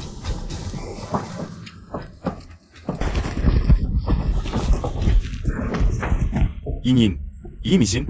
Önemsiz, bundan daha ağır demirleri kaldırdım. Özür dilerim. Nasıl iş yapıyorsunuz? Anneme bir şey olsa. Hayatınızla ödersiniz. Özür dilerim efendim, benim hatam. Bu nasıl mümkün olabilir? O iki çalışan kesin yalan söyledi. Arka plan panosu o kadar ağır değil. Shenglanyin. Seni affetmeyeceğim. Bakalım bir dahaki sefere bu kadar şanslı olacak mısın?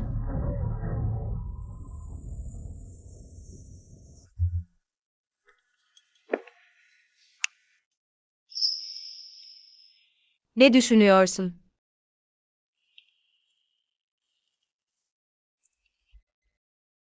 Düşünüyorum da. Yapamadığın şey ne? O zaman çok düşünürsün. Çünkü ben her şeyi yapabilirim.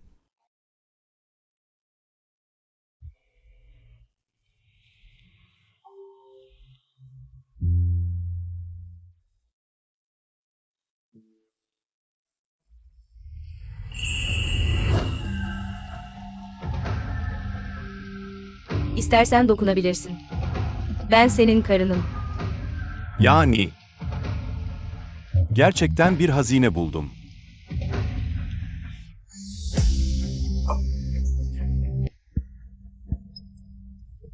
Umarım acil bir işin vardır. Patronci, kötü haber. Shengyo'nun işten çıkarılması yüzünden. Leye, hayranların saldırısına uğradı ve G şirketinin hisseleri dalgalanıyor. Dönüp duruma el koyman gerekiyor. Anladım. Yin, şirkette bir sorun çıktı. Hemen Kyoto'ya dönmem gerekiyor. İşimi bitirir bitirmez yanına geleceğim. Sorun değil, sen işine bak. Benim de işim var zaten. Loyal'ın açılış töreni. Açılış gününe yetişmeye çalışacağım. Gerek yok, sen işine bak. Hayatının ilk yarısında yanında olamadım. Ama ikinci yarısında her önemli anında. Yanında olacağım.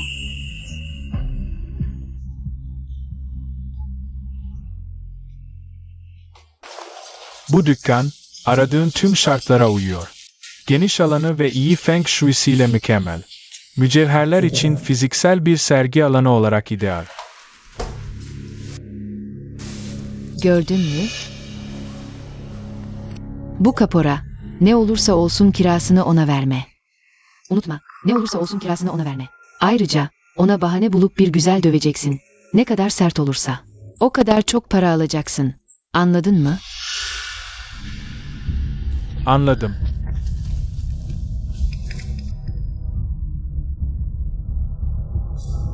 Bu salon sahibi bir zamanlar boks şampiyonuydu.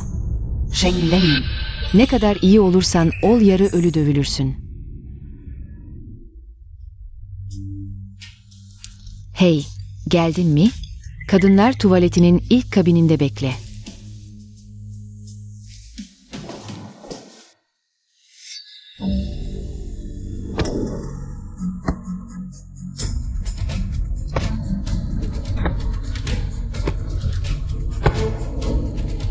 Defol git. Bu dükkanı satmıyorum, beyefendi. Daha önce anlaşmamış mıydık? Yoksa? Müşteri getirmezdim. Satmıyorum artık. Olmaz mı? Bayan Sheng Bakin. Bu dükkan gerçekten fiziksel sergi için uygun, eğer vazgeçerseniz. Tüm anonim ortaklık sitede böyle uygun bir yer bulamazsınız. Abi, Paranın az olduğunu mu düşünüyorsunuz? Tamam, 2 katı fiyat verip bu dükkanı alayım, olur mu? Zengin olmak her şeyi yaptırır mı? Satmıyorum artık. Olmaz mı? Defol git. Yoksa zor kullanacağım. abi, İş olmazsa dostluk olsun. Bu kavga gürültü niye? İşlerinizin kötü gitmesine şaşmamalı. Sanırım dayak yemeyi hak ediyorsun.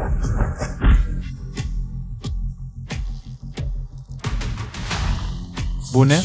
Yumruğumu nasıl bloke etti? Ne oldu? Savunman mı çöktü? Abi, bu teknikle boks salonumu işletiyorsun. Tamam. Beni yüklü bir ücretle tut, işlerinin. Patlama yapmasını merak edelim. Ne dersin? Sen ne cüretkarsın be kız. Eğer seni öldürmekten korkmasam, şimdiye kadar yerde sürünüyor olurdum. Peki. O zaman tüm gücünle gel, gerçek yeteneğini göster.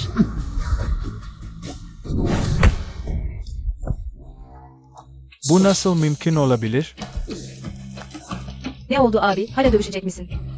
Ben dünya boks şampiyonuyum. Küçük bir kıza yenildim.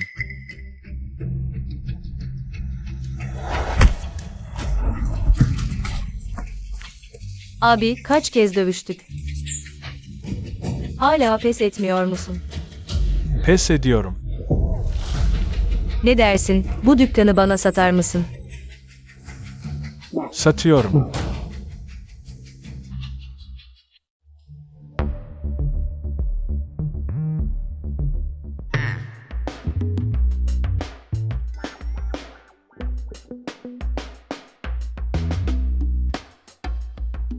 O kadar kararlı ve acımasız bir tavır nasıl? Küçük bir kızda olabilir. Neredeyse onun elinde öleceğimi sandım. Acele etme. İyi nişan almayı unutma. Eğer hamile kalamazsan, sen bir kuruş alamazsın. Bu Sheng Yuan'ın sesi değil mi? Daha çok çabala. Şimdi. En değerli zamanın. Bu King Cheng gerçekten acınası. Karısı daha eve gelmeden boynuz taktılar.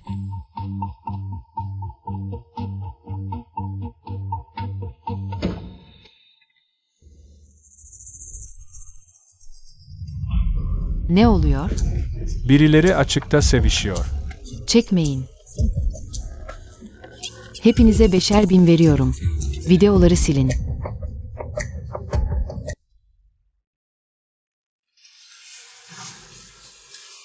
Yavaş olun. Şu çiçekleri şuraya koyun. Dikkatli olun. Yenge, Yin Yin geldi. bir şey var, göstermem gerekiyor.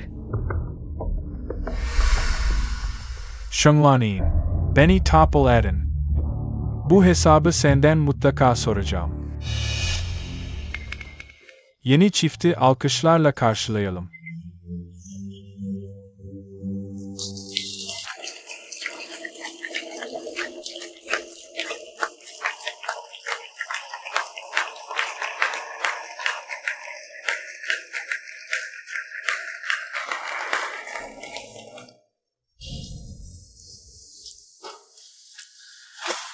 Daha çok çabala. Şimdi. En değerli zamanın.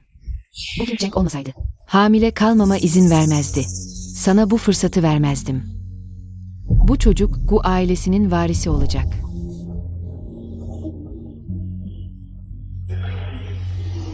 Bunu kim yaptı? Çekmeyin. Shengyuan. Seni alçak, arkamdan böyle işler çeviriyorsun. Efendim, Yuan kesinlikle iftiraya uğradı. Bunu ben koydum. Gu Yingqiang de seinen Olon. Onun itibarını hiç düşünmedin mi? Anasına bak, kızını al, üçkağıtçının kızı. Zaten iyi biri değilmiş. Böyle birini ailemize almak felaket olur. Wing Chang'in biraz yüzü kara çıkmasını tercih ederim. Ders olsun. Tamam senin, gerçekten beklemiyordum. Sen böyle biriymişsin. Hatalıyım. Herkesle yattığını biliyordum ama bu kadar aç olduğunu tahmin etmemiştim. Çocuk istiyor musun? Tamam. Madem bu kadar seviyorsun.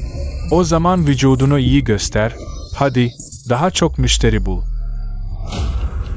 Ne yapıyorsun? Dua. Bırak.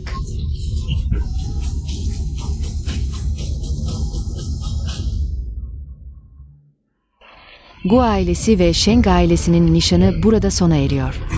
Teyze.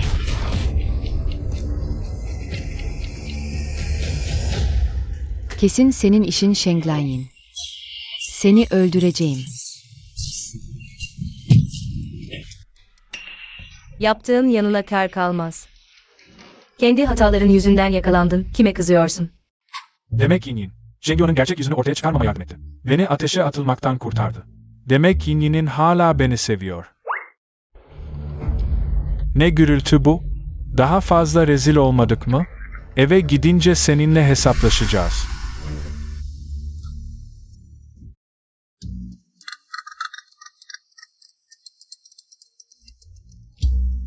Alo. Duydum ki baban Sheng olan bak ilişkisi. Resmen sona erdi. Gerçekten iç rahatlatan bir haber. Babam itibarını düşünüyor. Sheng Yuan artık bir hiç. Eğer mücevher markam iyi giderse, mirasçı kesinlikle ben olacağım. Yinin, seni daha fazla rahatsız etmeyeceğim. Dinlen. Kapatıyorum.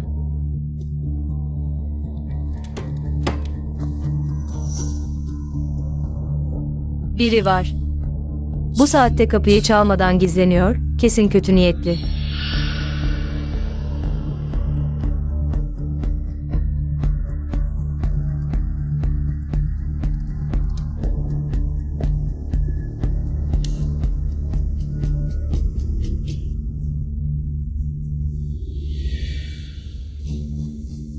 Sheng Lanyin, sen geri dönmeseydin. Ben de herkesin gözdesi olan bir yıldızdan, ailenin reddettiği birine dönüşmezdim. Ben kötüyüm. Sen de iyi olmayacaksın. Neden ses yok? Sülfürik asit mi? Bu kadar acımasız olunur mu? Yüzüm. Ne oldu? İmdat. Ne oldu? Anne. Yüzüm. Sheng Lanyin, senin sonun kötü olacak. Sheng Lanyin, ne kadar acımasızsın. O senin ablan, nasıl sülfürik asit düşünebilirsin? Görmüyor musun? Yatağıma döktü. Beni öldürmek istedi, şimdi kendi kazdığı kuyuya düştü. Nasıl beni suçlarsın? Bir ihbar aldık. Durum nedir? Polis memuru, o gece yarısı odama girdi. Yatağıma sülfürik asit döktü. Bu bir cinayet teşebbüsü sayılmaz mı? İfade almak için geri götürün. İmdat. Ne yapıyorsun? Onu bırak. Çabuk bana yardım edin. Yuan.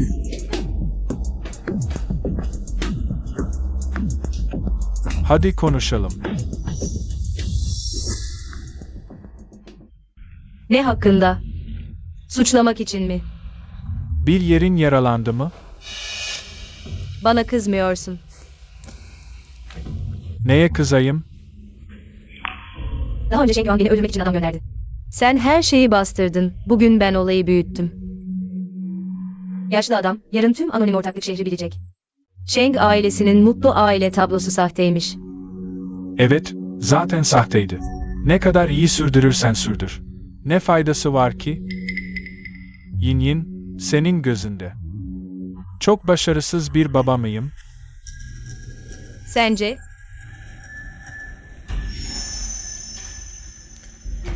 Sizler kardeşsiniz.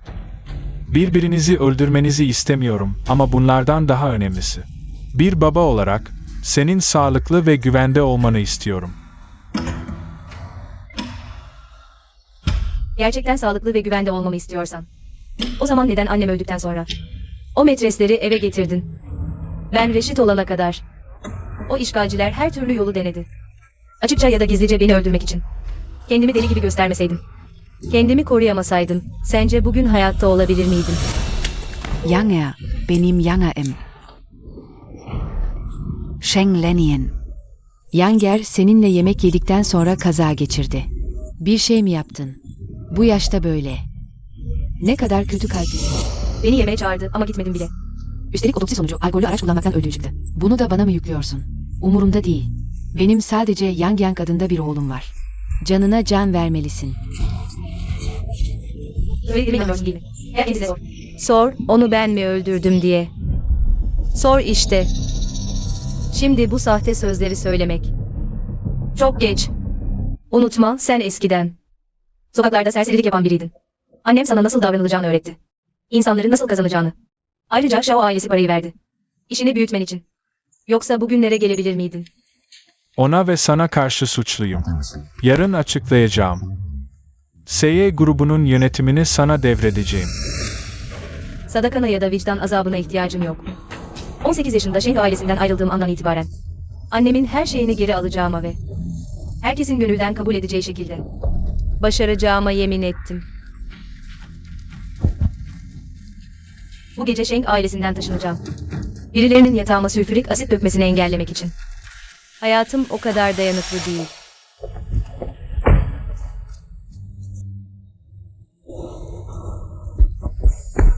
Macao'ya nasıl geldin?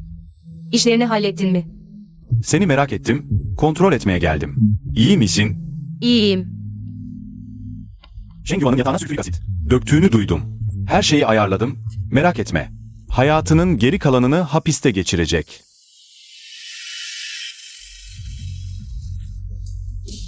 Emeklerin için teşekkürler.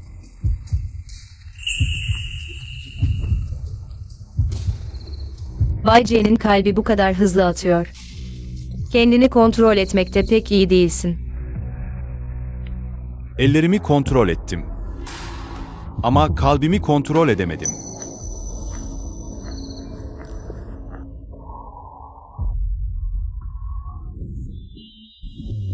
İyi yancı. Teşekkür ederim. Yakınlarımın entrikalarıyla dolu bu dünyada. Beni tek seçen kişi olduğun için.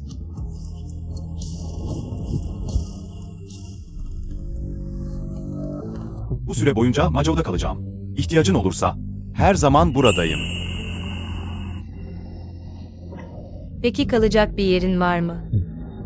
Otelde kalabilirim. Zaten bu gece yalnız uyumaktan korkuyorum. Beraber olmaya ne dersin? Birçok oda var, istediğini seç. Hangi oda sana en yakın? Korkuyorsun ya, sana yakın bir yerde kalayım. İstediğin zaman yanında olurum. Sola dön, ikinci odaj. Tamam.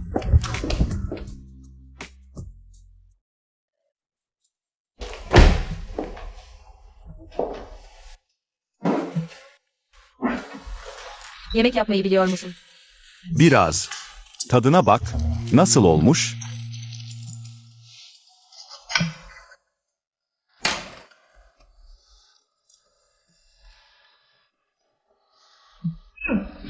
Lezzetli.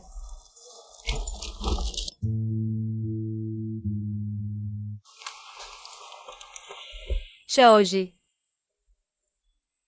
Tamam, hemen geliyorum. Sorun değil. Akşam gelince başka lezzetler yaparım. O zaman işe gidiyorum. İyi yolculuklar. Nasıl bu kadar evli bir çiftin mutlu hayatına benziyor? Bu his gerçekten çok sıcak. Yinyin, sergi salonu neredeyse hazır. Açılış töreninin kusursuz olması için her şeyi ayarladım. Sen olmasan Sheng ailesinin bu karmaşasıyla hiç hazırlık yapamazdım. Biz en iyi arkadaşız. Teşekkür etmene gerek yok. Bu arada, şu an trendlerde Sheng ailesi hakkında konuşuluyor. Taş bahislerindeki şaşırtıcı başarın. Loyal'ın açılış töreni. Çevrimiçi canlı yayın rezervasyon sayısı 2 milyonu aştı. Kesinlikle büyük bir patlama yapacak. Beklendiği gibi. O tarafı biraz daha yükse. Ne yapıyorsun sen? Düzelt şunu. O tarafı biraz daha yüksek. Çabuk ol. Ah, senin tarafın çok alçak. Biraz daha düzelt. Bu King Cheng. Yin Yin, geldin. Seni seviyorum. Benimle evlenir misin? Olduğun yerde kal. Ne oldu sana? Sergi salonunda delilik mi yapıyorsun? Yin Yin, önceden çok katıydım. Bana olan hislerini anlamamışım. Şengyuan'la birlikte olmamı engellemek için. Çok çaba harcamış olmalısın, değil mi?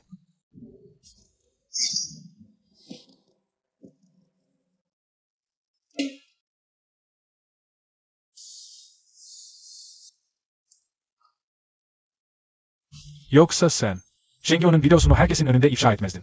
Beni uçurumun kenarından çekip ateş çukuruna düşmekten kurtarmak için. Ama iyi ki şimdi sonunda senin bana olan hislerini anladım. İnin. Bana bir şans daha ver, birlikte güzel vakit geçirelim. Kafayı mı yedin? Seni kim seviyor? Kendine bir bak, her yanın. Senin hangi özelliğini seveyim abi? Güvenlik nerede? Kim onları içeri aldı? Macao'da. Beni kimse durduramaz. İnin. Şimdi sadece kendi hislerimi fark ettim. Gelecekte senin tek başına benim için. Uğraşmanı istemiyorum. İyi dinle, sana değil, annene yardım ediyorum. Sen ve Şengyuan doğuştan bir çiftisiniz. Kendi kendini batırmasaydı, mutluluğunuz için alkışlardım. Ayrıca ben evliyim. Kamera kayıtlarını kontrol ettim. Bu bir anlaşmalı evlilik. Üstelik o gün, sen ve Eyancı. Açıkça ilk kez tanışıyordunuz. Benim yüzümden sinirlenip onunla evlenmiş olmalısın, değil mi? Ama bunların hiçbir önemi yok. Hala telafi etmek için zaman var. Yin Yin, aramızda. Çok şey kaçırdık. Bana bir şans ver. Birlikte güzel vakit geçirelim. Olur mu?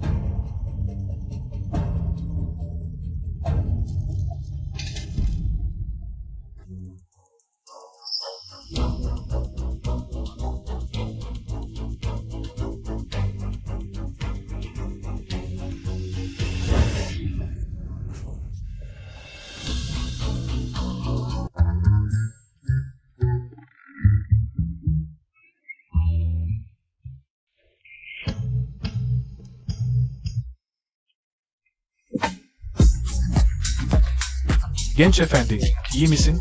İyiyim. Kıpırdama.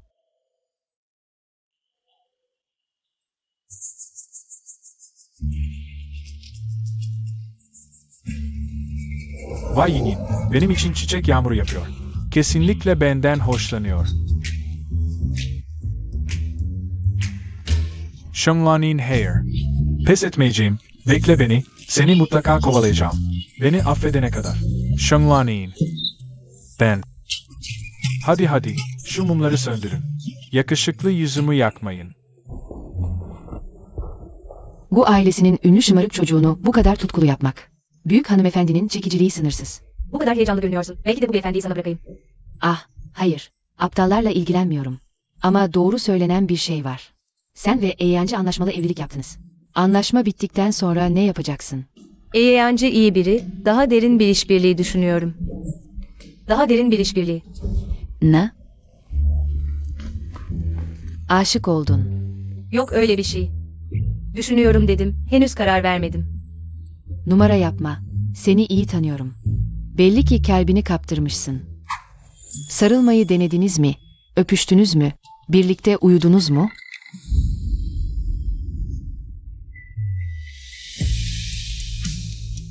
İyi Eyancı. Sanırım. Bir kez sarıldık. Bir kez mi? Bu kadar zamandır evlisiniz. İlerleme bu kadar mı az? Anlaşmamız sahte evlilikti. Peki o, seni seviyor mu? Bana 15 yıldır bana aşık olduğunu söyledi. Vay. O zaman daha ne bekliyorsun? Bu gece onu çağır. Birlikte uyu. Böyle. Pek iyi olmaz. Siz resmi olarak evli çiftsiniz. Ne sakıncası var? Üstelik ikiniz de birbirinizi seviyorsunuz. Bence anlaşma geçersiz. Zaten er ya da geç olacak. Onu denemezsen. Gelecekteki mutlu hayatınız ne olacak?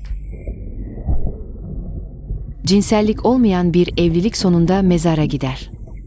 Tamam. O zaman şimdi eve gidip onu bulayım. Eve mi? Birlikte mi yaşıyorsunuz? İyi yancı evsiz kaldı. Onu ben aldım.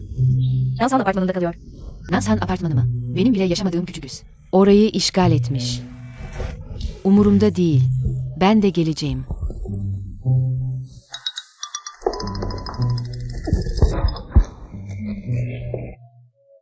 Bu gece uygun değil. Sheng Lanyin, arkadaşını unutup aşka düştün.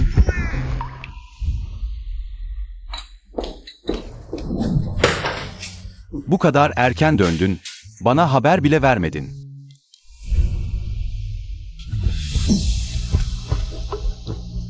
İyi yancı. Yapalım.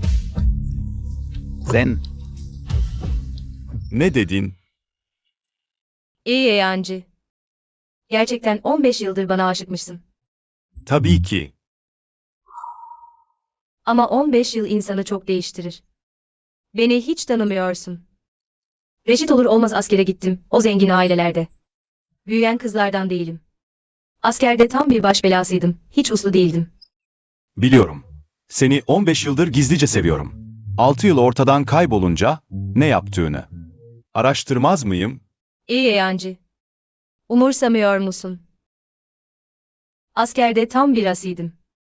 Diğer kızlar romantik olur, ben silah kuşanırım.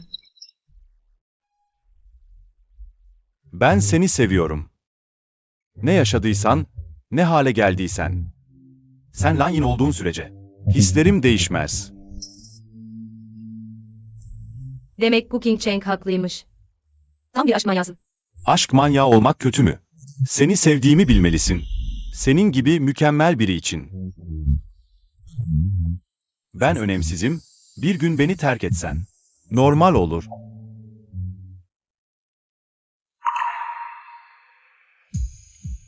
Ne oldu? Neden konuşmuyorsun? Düşünüyorum da. Mirası aldığımda. Annemin ruhunu rahatlatmış olacağım. Merak etme. Her şey yoluna girecek. Yaşlı adam da tıpkı Siyancı'nın bana yaptığı gibi. Annemi çok sevmişti. Ama aynı anda birçok kişiyi seviyordu. Hala 3 karılı, 4 çocuklu. Peki Siyancı'nın aşkı? Ne kadar sürecek?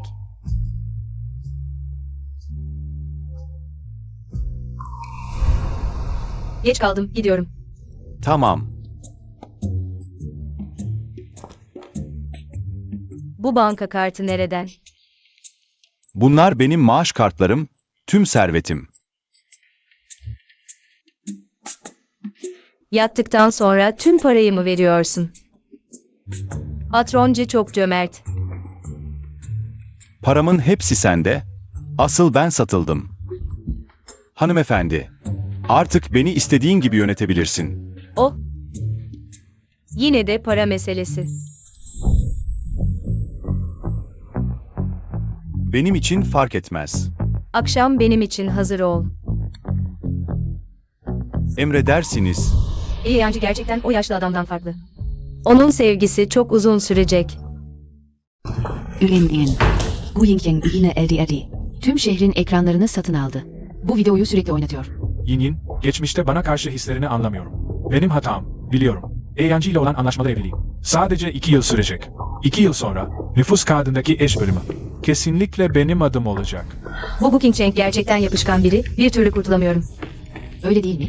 Geçen sefer güvenliğe onu içeri almamalarını söylemiştin. Hala kapıda bekliyor. Senin işten çıkmanı bekliyor. Ona bu gece sergi alanında kalacağımı söyle, defolsun. Bu gece mesai var, eve yemek için gelmeyeceğim. Ne? Yin bu gece eve gelmiyor. Evet, bekleme. Bütün gece beklersen bile onu göremezsin. Harika. O zaman bu gece Yin ile ben. Aynı gece gökyüzünü göreceğiz. Ne romantik.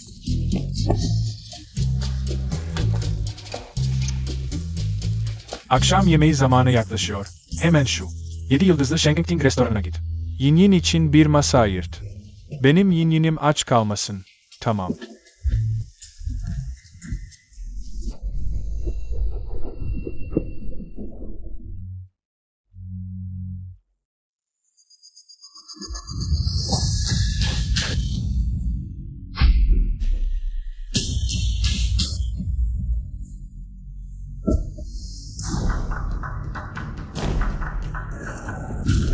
Kimsiniz? Ben Yin Yin'in kocasıyım. Ona yemek getirdim.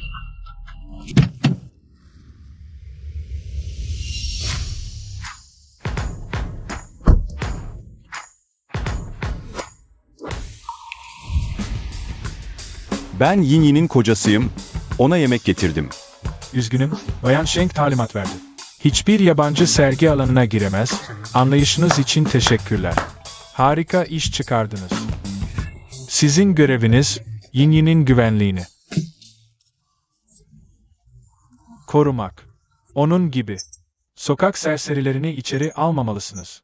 Sadece benim gibi gerçek bir erkek arkadaş içeri girebilir. Siz de lütfen geri dönün. Ben girmeyeceğim. Ona bir masa yemek ısmarladım. 7 yıldızlı otelden, yemekleri getiren kişi girebilir. Bayan Sheng dedi ki, sizin gönderdiğiniz hiçbir şeyi kabul etmeyecek. Ne gülüyorsun? Benimle dalga mı geçiyorsun? Öyle anlıyorsan, yanlış değil. Bu kadar becerikliysen, içeri gir o zaman. Nasıl oluyor da sen de dışarıda bekliyorsun? Yin Yin işi yoğun. Eğer yukarı çıkarsam, benimle ilgilenmek zorunda kalacak. Zaten dün gece de dinlenemedi. Onu daha fazla rahatsız edemem. Öl yeşil çay. Boynundaki ne öyle? Yin Yin'e dokunmaya cesaretin mi var? Sana söylüyorum. Yin Yin'in nüfus kağıdındaki eşi benim. Biz resmiyiz. Zen. Karışma hakkın yok. Ey yancı, seninle hesaplaşacağım. Bugün Jack, biraz sessiz olabilir misin? Bütün sergi salonu senin çirkin sesinle yankılanıyor. Gerçekten çok sinir bozucu. İyi yancı. Buraya nasıl geldin? Yin Yin, bu akşam eve yemeğe gelmeyeceğini söylemiştin. Ben de bizzat getirmek zorunda kaldım. Ne yazık ki, dediler ki, benim gibi gereksiz kişiler içeri giremez. Bu benim kocam. Artık istediği gibi girebilir. Engellemeyin. Tamam. İneyin. Ben de sana yemek getirdim. Gelsinler.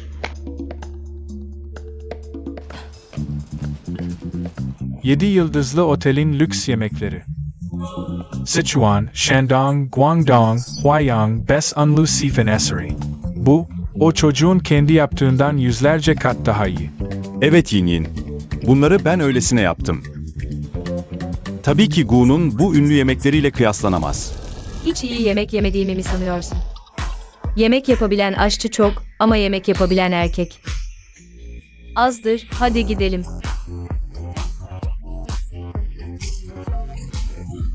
Seni öl yeşil çay. Ne numara yapıyorsun?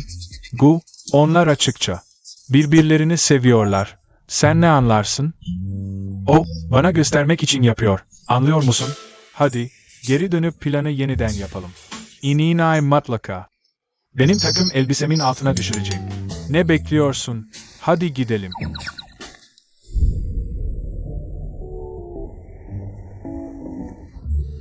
Siz çift konuşun. Ben fazla uzatmıyorum.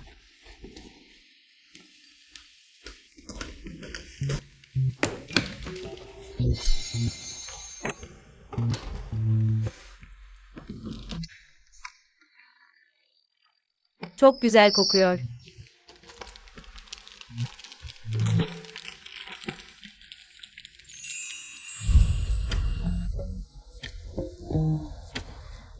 Yerken dikkat et, çok sirke koydum. Ekşi olabilir.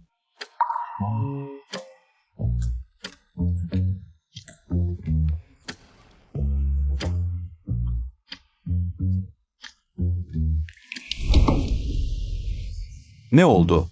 Bir gün yemek yemedin mi? Mide ağrın mı var? Çok ekşi.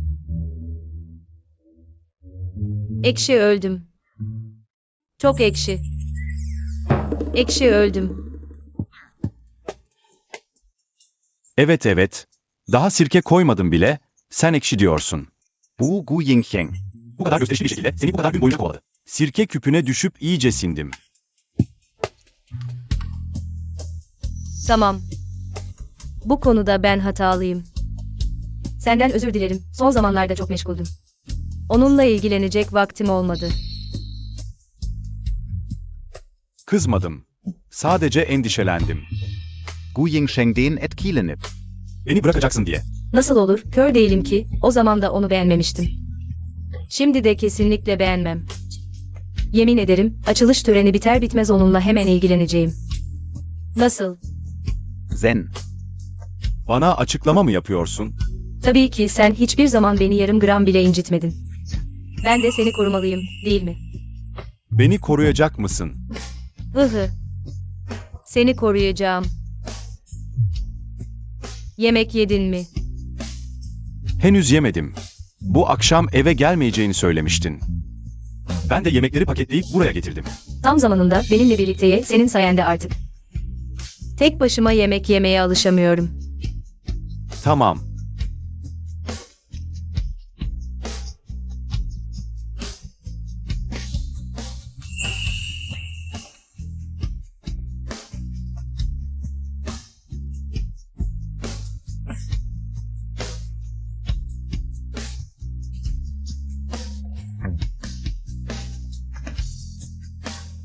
İlk kez fazla mesai yapıyor. Bayce elle bunu akşam yemeği getirdi. Kendi elleriyle hazırladığı akşam yemeğini.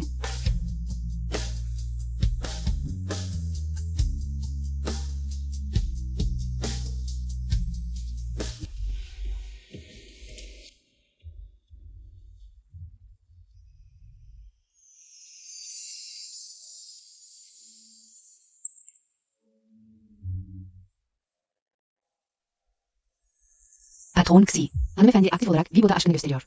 Trend listesinde bir numara oldu. Takip ettiğim çift gerçekmiş. Çok uyumlular, çok tatlılar. Biraz şüphe duyuyorum. Acaba bu Weibo'yu patron G kendisi mi yaptı? Zhonglani'nin patron Yepe. Sevdiği gibi görünmüyor. Zor bela Bay C'yi nasıl mutlu edeceğimi buldum. Korkarım Bay C görürse. Bu gece epey uğraşırız.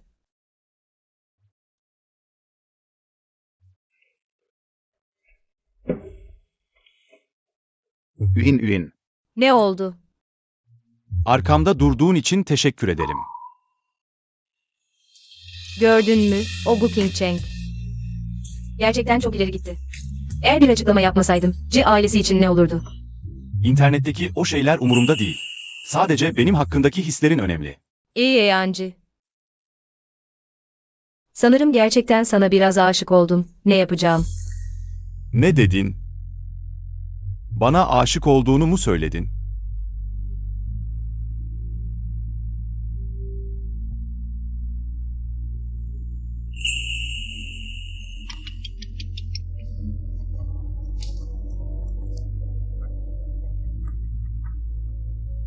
Hey, Bayan Lanyin, kötü haber. Efendim ağır hasta ve bilincini kaybetti. Hemen gelmelisin.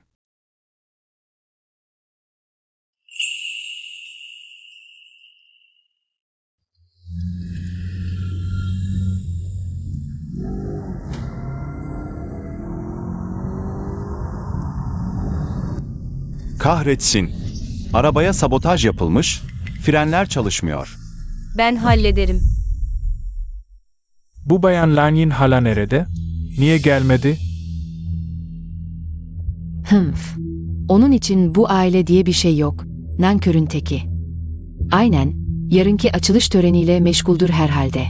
Efendiyi görmeye bile gelmek istemiyor. Zaten görmeye ömrü yetmez. Zu, efendinin durumu nasıl? Bu nasıl mümkün olabilir? Efendi bu gece yatmadan önce aniden nöbet geçirdi. Üçüncü eş fark ettiğinde zaten baygındı. Şimdi eve nöroloji uzmanı çağrıldı. Nöroloji? Efendinin kalp sorunu yok muydu? Kalp önemsizmiş. 2 yıl önce efendinin beyninde bir şey çıktı, hep gizledi. Kimseye söylememizi istemedi, şu inatçılık. Bari öldükten sonra söyleseydi. Sakin olun, doktor ne diyecek bekleyelim.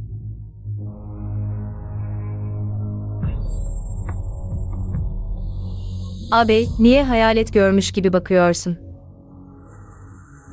Yani bulduğu halde hala sahne değil mi? Hala geri dönebildiğime inanamıyorsun, öyle mi? Ne dediğini anlamıyorum. Anlamıyorsan boş ver. Ah, bu arada. Az önce frenlerim tutmadı. Senin Porsche'ni tampon olarak kullandım. Artık hurda oldu herhalde. Umurumda olmaz değil mi? Ne? O benim tek değerli eşyamdı. Bu Sheng Lanyin deneyin nesi? Frenleri bozup da sapasağlam geri dönebiliyor. Boss Sheng ayıldı. Hepiniz içeri gelebilirsiniz.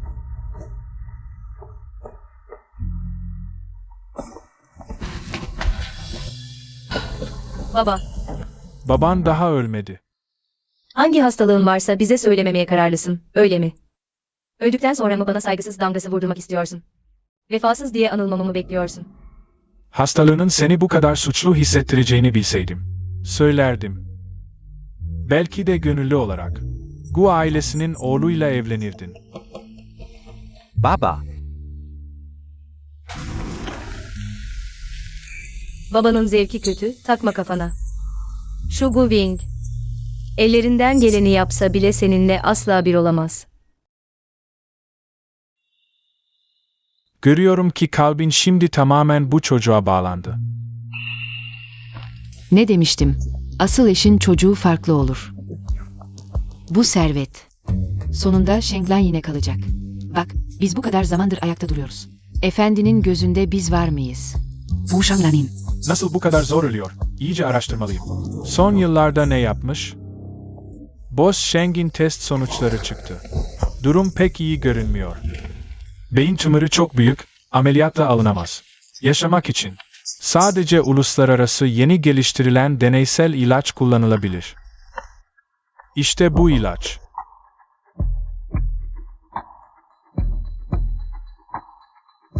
Ancak bu deneysel ilaç oldukça nadir. Bir günlük maliyeti. Yaklaşık 100.000 dolar olacak. Tamam, kullanıyoruz. Olmaz. Bu deneysel bir ilaç, güvenli mi bilmiyorsun. Hemen karar veriyorsun. Efendiyi kobay olarak kullanacaksın. Shenglan, fazla ileri gidiyorsun. Ne demek fazla ileri gitmek? Senin gibi benci, kafasında sadece. Kadın hesapları olanlar fazla ileri gider, anladın mı? Ne yaşlı adama bu kadar para harcamaya kıyamadın mı? Sonra eline geçecek para azalır diye mi korkuyorsun? Ne saçmalıyorsun? Ben efendiyi düşünüyorum. Yani, efendi yaşlı, rastgele ilaç kullanılmaz. Bir şey olursa sorumluluğunu alabilir misin? Alırım, o benim babam. Ne olursa ben sorumluyum. Hiç tedavi olmadan ölmekten iyidir.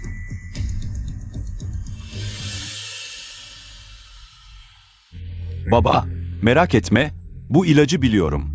Şu anda klinik deneme aşamasında olsa da yurt dışında. Kullanım için başvuranlar var. Orta Doğulu bir milyoner ilk kullanan, şimdi durumu düzeldi. Vay, sen çok bilgiliymişsin. O zaman kullanalım. Tamam, bu ilaç bir. Beyin rezonans cihazı ile eş zamanlı tedavi gerektiriyor. Hemen sınır fabrikasıyla iletişime geçip malzeme ayarlayayım. Kötü haber. Sınır fabrikasının siparişleri 6 ay sonrasına kadar dolu. Yani ilaç olsa da cihaz olmazsa işe yaramaz. Lan geçen zaman. Sınırdan yeni dönmedi mi? Bu iş için tekrar gitse nasıl olur? Yarın Lanyin mücevher markasının açılışı var. Nasıl sınıra gidecek? Sorun değil baba, açılış ertelenebilir.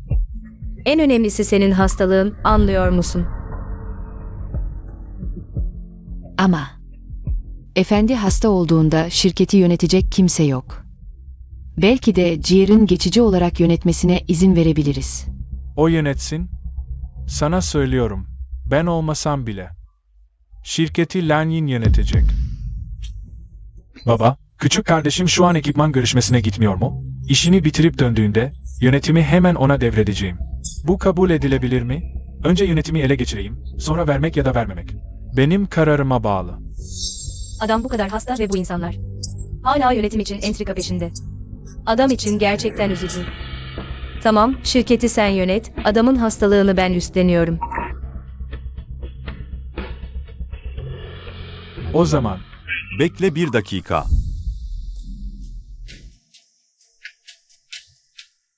Bu mu diye bir bak. işte bu. Bayci, bir emriniz mi var? Bir beyin rezonans cihazına ihtiyacım var. Bu gece paketleyin, birini gönderip almasını sağlayacağım. Bay G, bu makine 6 ay önce Amerika Birleşik Devletleri tarafından önceden satın alındı. İhlal etmek sorun yaratabilir. Ona karşı sorumluluk duymuyorsunuz. Bana karşı da mı? Anladım. Hemen paketlenmesini sağlıyorum. Bu yancı gerçekten işleri bozuyor. Tam elimden kaçan bir fırsat oldu.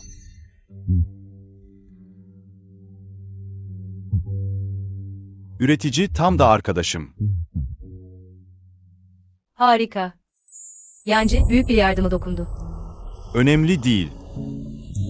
Baba, yine de beni bu ailesinin oğluyla evlendirecek misin? Bu yancıyı beklemiyordum. Görünüşte sakin bir karakteri var ama. Bu kadar hızlı hareket ediyor. Fazla şımarma. Tamam, vakit geç oldu. Dinlenmeye gidin.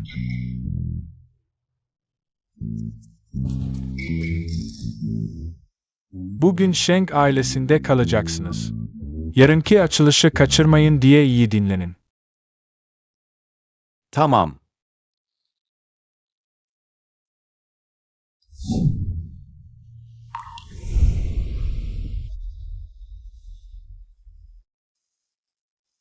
İyi yancı.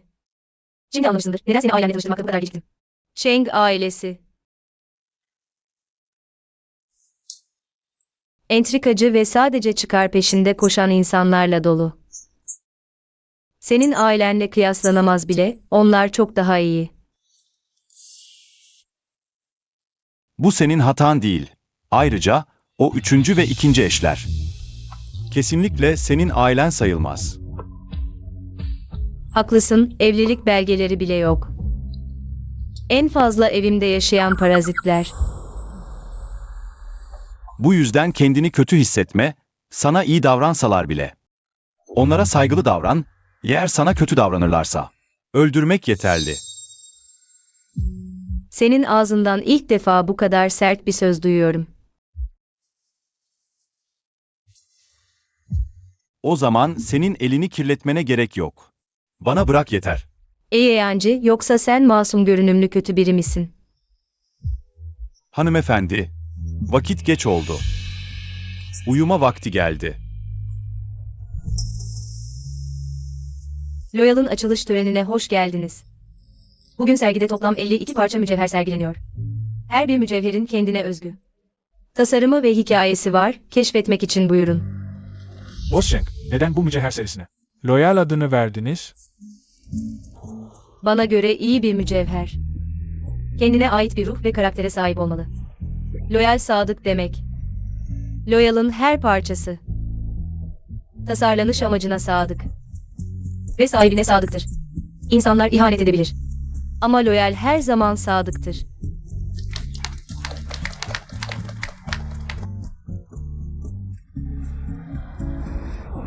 Yin Yin, benimle evlenir misin?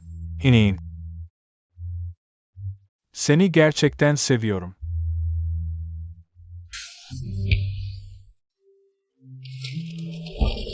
İnin bak. Bu senin için hazırladığım sürpriz. Yetenekli olmadığımı kabul ediyorum. Benimle evlenirsen. Gu ailesini yönetmeme yardım eder misin? Aman tanrım, ne romantik. Eoseti'nin Anlu Playboy Unun. Böyle özenli olabileceği kimin aklına gelirdi? Bir yanda romantik evlilik teklifi eden, Gu ailesinin varisi, diğer yanda sessizce bekleyen, başkentin prensi. Sheng Lenien Kimi Sesecek?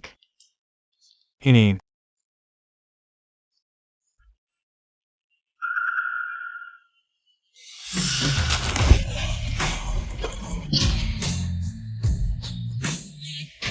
Aptal. Manavımın soyunu kurutmaktan korkmasaydım bu bıçak şimdiye kadar boynumdaydı, biliyor musun? Yin Yin, senin için bu kadar şey yaptım. Hiç mi etkilenmedin? Etkilendim. Sizler, susun artık.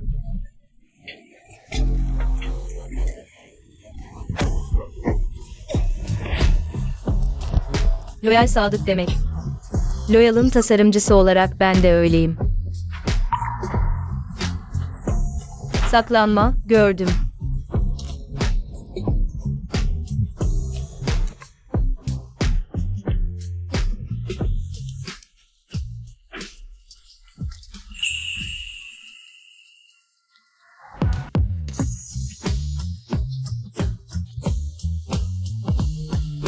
Bu Bu yancının benim için yaptığı yüzük. Yancı ile anlaşmalı evlilik yapmadık. O benim kocam. Gelecekte birlikte yaşayacağım sevgilim. Yakında düğünümüz olacak. Hepinizi bekleriz.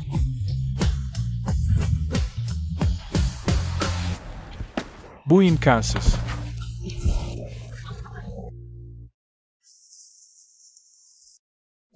Daha evlenme teklif edemedim bile.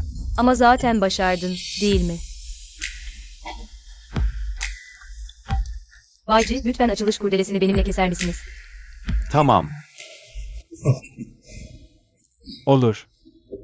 Chi Yusaga Amir Ver. Seyi'nin %40 hissesini.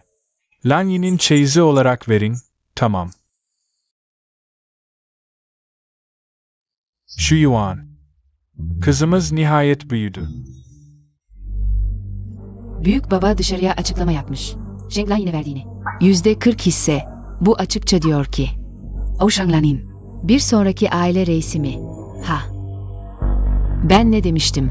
O bizi hiçbir zaman kendinden saymadı. Benim Yanger ve Yuan'ın sonu. Hepiniz gördünüz. Ölümden korkmuyorsanız, savaşmaya devam edin. Ben yine de savaşacağım. İnanmıyorum. Hepimiz babamızın kanıyız.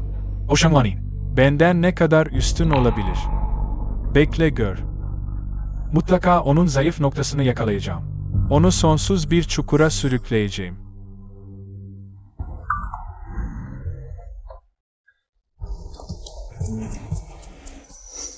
Ne oldu?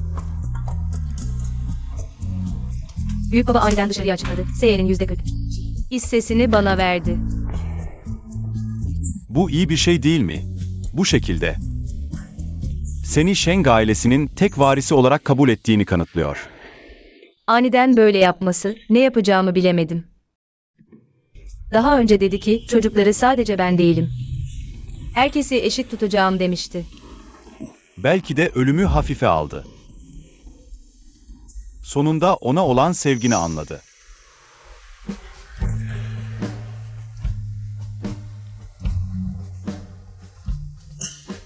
Bu arada, düğünden önce baban ve ailemle tanışsın. Düğün hakkında konuşalım. Heme. Sonra konuşuruz. Eğer Siyancı'nın ailesi öğrenirse, büyük babanın 3 eşi olduğunu, benim de. Onun sadakatsizliğini miras aldığımı düşünecekler.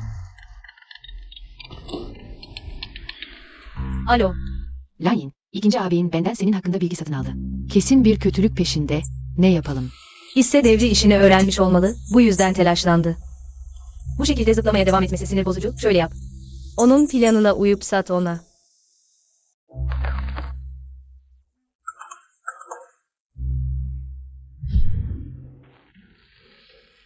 Çete lideri. Uluslararası suikast örgütü lideri, yer altındaki 10 büyük çetenin. Arka plandaki patron. Aferin. Şaşırmadım. Bu Sheng Lanyi'nin haberleri. Sadece kara borsada yüksek fiyata alınabiliyor. O gerçekten de iyi biri değil. Onun kimliğini ifşa ettiğimde. Bakalım Seyi nasıl devralacak. Bu Royal'ın açılışın ilk haftasının cirosu. Kârı da 3 milyar kadar. Seye'nin o 1 milyarlık açığını zaten kapattı. Buradaki herkesin başka bir itirazı var mı? Daha önce çok kör davrandım. Patron Sheng, Seyi, sizin liderliğinizde kesinlikle daha da yükselecek. Şimdi Patron Sheng hastalığı nedeniyle dinleniyor. Hisalarini Patron Sheng iyi devredi. Bu, onu kesinlikle kabul ettiğini gösteriyor. Patron Sheng'in yanaklarını. Bundan sonra hiçbir itirazım olmayacak. Ben de. Patron Sheng gerçekten hak ediyor. Ama benim itirazım var. Shenglani, senin gibi karakteri sorunlu biri. Seyi'yi yönetmeye hiç layık değil. İkinci ağabey, bu ne demek oluyor? Çete lideri, uluslararası suikast örgütü şefi. Yer altındaki 10 büyük çetenin arkasındaki patron. Shenglani, babanın bilgisi olmadan yeraltı işlerine bulaştığını bilmiyordum. Bu yüzden birkaç yıl içinde. Bu kadar güçlü oldun. Ne yeraltı işleri? Bu yüzden şüpheleniyorum. Senin loyalın cirosu. Kara para aklama ve sahtecilik, senin gibi biri. Seyi'nin başkanı olmaya hiç layık değil. O zaman hemen polisi arayıp onu tutuklatın, polisi arayın. Herkes panik yapmasın, ben zaten polisi aradım. Polisler onu hemen götürecek ve soruşturacak. İkinci ağabey, bu sahte haberleri nereden aldın? Bu çok saçma. Eğer gerçekten bu kadar güçlü olsaydın, burada sizinle miras kavgası oyunu oynamazdım. Çünkü sen yeraltı güçlerini açıkça kullanamazsın, yoksa bir kez ortaya çıkarsa. Baba şirketi sana vermezdi. Bu hayal gücünle roman yazmaman büyük kayıp. Burada saçma sapan şeyler konuşmayı bırak. Karakola gidince nasıl numara yapacağını görelim. Polis çağrısı alındı. Şüpheli kim? Bizimle gel. Polis memuru. İşte o. Hemen götürün onu. Onu iyice soruşturun. Shengyi. Bu bilgileri kara borsadan aldın. Değil mi? Kara borsadaki o çılgınlar, hayatlarını hiçe sayan manyaklar. Ya kimliğimde sorun yoksa, şirketi devralamazsın. Bilgi satın alma parasını ödeyemezsen öldün demektir. İmkansız, Shenglanin. Beni korkutamazsın. Polis memuru, lütfen onu götürün. Hadi gidelim.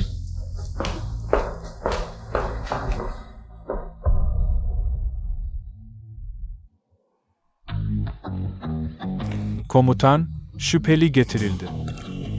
Lanin, Komutan, sen miydin? Sen, bu ne durum? Dememiş miydin? Eve gidip o alçak babayı ve metresini halledeceğim diye. bu biraz uzun hikaye. Komutan, siz çete liderini tanıyor musunuz? Ne çete lideri? Lanin. Bizim ordunun albayı ve özel tim eğitmenidir. Herkes mafyaya bulaşabilir ama o asla. Bu kadar mı havalı? Tabii ki. Serbest bırakın. Bir dakika komutan. Şu prosedürleri tamamlasak iyi olur. En azından ifadeyi alalım da öyle gidelim. Tamam, Shengwi'ye biraz şov yapma fırsatı verelim. Bugün bu basın toplantısını kız kardeşim Sheng Nanyin adına sizlerden özür dilemek için düzenliyorum.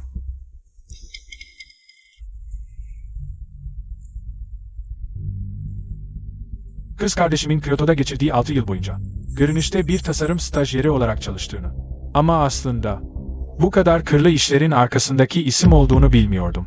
Daha ne kadar kötülük yaptığını bilmiyorum. Ama yapabileceğim tek şey adaletin gereğini yerine getirip onu ihbar etmek. Daha fazla masum insanın zarar görmesini engellemek için. Aferin Sheng. İşte bu. Sheng gibi biri, Sheng ailesinin mirasçısı olmaya layık. Herkesin dediği gibi. Babam aslında şirketi kız kardeşime bırakmak istemiş. Bu yüzden SE hisselerinin %40'ını çoktan ona devretmişti. Ama Sheng ailesi nesillerdir temizdir. Böyle lekeli bir mirasçıya asla izin veremeyiz. Sheng haklı. Böyle biri. Ömrünü hapiste geçirmeli. Kesinlikle. Çıkmasını beklemeyin. Babam son zamanlarda sağlık sorunları yaşıyor, evde dinleniyor. Bu yüzden Sheng ailesi adına bu kararı ben veriyorum. İlan ediyorum. Shenglanyi'nin tüm hisselerini geri çekiyorum. Bundan sonra SE'yi ben yöneteceğim. Abi, babamız adına nasıl karar verebilirsin? Abi, babamız adına nasıl karar verebilirsin? Shenglanyin, nasıl bu kadar çabuk döndün? Serseri. Kimse na palisay arayıp Lanina'yı karakola götürmemeni verdi? Beni öldürmek mi istiyorsun baba? Shenglanyi'nin dosyasını da gördün. Bizi küçüklüğümüzden beri nasıl yetiştirdin? Her şeyi yapabilirsin ama yanlış yola sapamazsın. O mafyayla işbirliği yapıyor. Ona kızmak yerine beni ihbar ettiğim için bana kızıyorsun. Bu kadar taraflı olma. Bu boss Sheng ihtiyarlıktan mı bunadı? Doğruyla yanlışı ayırt edemiyor. Mafyayla işbirliği yapan kızını bile koruyor. Lanyi'nin karakterini en iyi ben bilirim. O asla böyle bir şey yapmaz. Baba. Mümkün değil diyorsan öyle olsun. Shenglanyin masumiyetini kanıtlamadıkça insanları ikna etmek zor olacak. Bu kadar çabuk serbest bırakıldıysa kesinlikle suçsuzdur. Daha ne kadar açıklama yapacaksın? Bu kadar erken serbest bırakılması gerçekten suçsuz olduğunu mu gösteriyor? Yoksa yeraltı güçlerini kullanarak baskı mı uyguladı? Eğer doğruysa bu çok korkunç olurdu. Evet. Shengyi, seni uyarıyorum. Burada kışkırtıcı konuşma yapma. Bilgilerimi bulamaman, kimlik bilgilerimin çok gizli olduğunu gösterir. Çok gizli bilgiler, kara borsada bile bulunamaz. Aldatıldım. İmkansız. İnanmıyorum. Tam da bugün bu kadar çok gazeteci arkadaşını toplamışken. Bu fırsatla kimliğimi açıklayayım.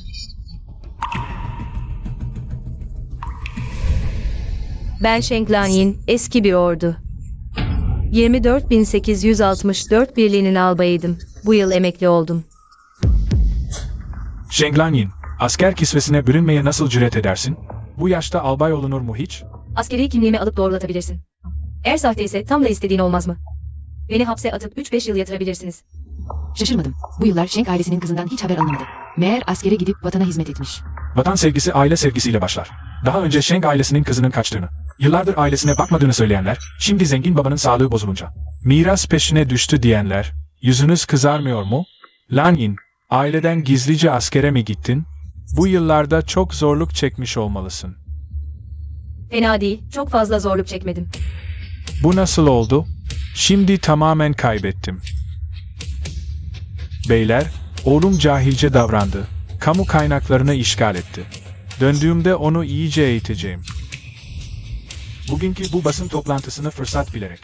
Burada açıklayayım, sağlığım kötüye gidiyor. Varis pozisyonunu Sheng Lanyin'e vermeye karar verdim. Bundan sonra SEİ'nin başkanı olacağını ilan ediyorum. Dağılın.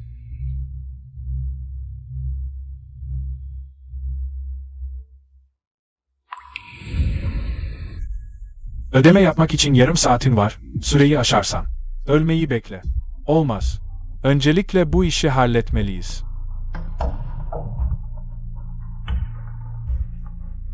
Baba, bana 1 milyar borç verebilir misin? Bu kadar büyük bir sorun çıkardın. Sheng ailesinin itibarını neredeyse mahvediyordun. Benden borç istemeye yüzün mü var? Artık Sheng ailesinin lideri Lanyin, borç istiyorsan. Onu get.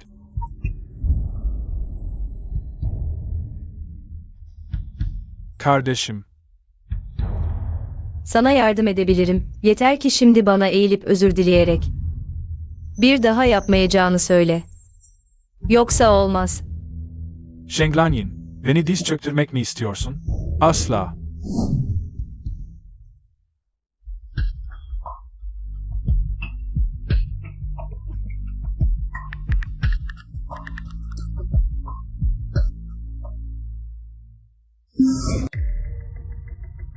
Ne yapıyorsunuz? Sheng Bey, size bilgiyi verdik. Ama hala ödeme yapmıyorsunuz. Bu ne demek oluyor? Siz nasıl söylersiniz? Bana sattığınız bilgiler yalan. Neden size para vereyim? Biz bilginin kesin doğru olacağını söylemedik ki. Sen kara para mı yemeye çalışıyorsun? Öyleyse. Yeraltı kurallarına göre hareket edelim. Sakın ha. Cinayet işlemek yasaktır. Para vermezsen canını alırız.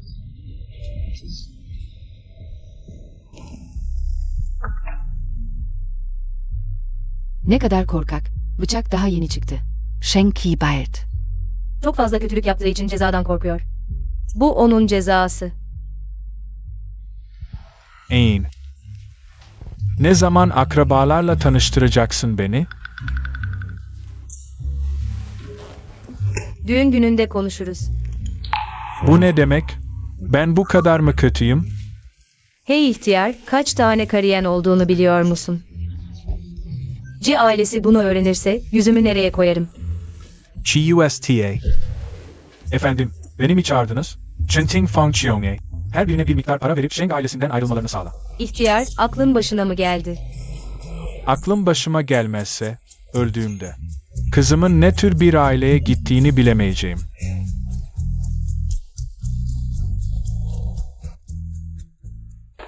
Kayınpeder. Çok özür dileriz. Biz erkek tarafıyız. Normalde. Çoktan kız istemeye gelmeliydik. Ama bugüne kadar erteledik. Ve nihayet sizinle tanışabildik. Evet. Yancı bu çocuk, görgü kurallarını bilmiyor. Yinine karşı saygısızlık ettik, bu bizim hatamız. Onu doğru yetiştiremedik. Kayınpeder, böyle konuşmayın lütfen. Kızımın huyunu biliyorum. Kesin o görüşmeyi kabul etmedi. Bu konuda Yancı'yı suçlayamayız. O halde bugün tarihi belirleyelim. Tamam, bir ustaya danıştım. Kardeşim ve gelinim için uygun gün. Bu ayın 15'i, güzel bir gün. Çok açım, herkes sohbet ediyor, kimse yeme dokunmuyor.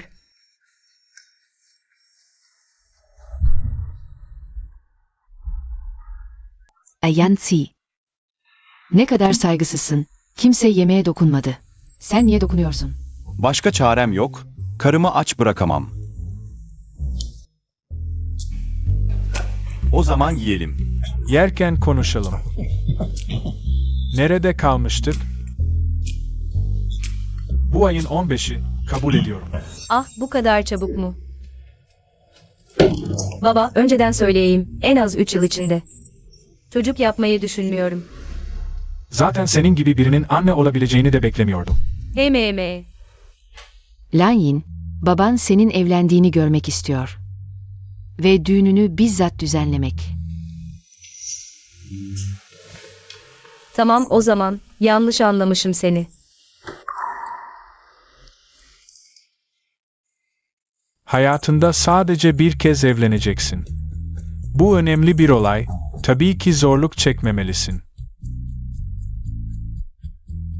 Teşekkür ederim. Baba, Yiyelim, hadi yiyelim, 15 yıl oldu. Lanyin nihayet tekrar bana baba dedi. Teyze, gerçekten iyi bir gözün var. 15 yıl önce böyle. Modern bir gelinlik tasarlayabilmişsin. Üzerinde tam bir. Ailelerinin avucunda büyümüş prenses gibi duruyorsun. anne. Evleniyorum. Çok mutlu olacağım.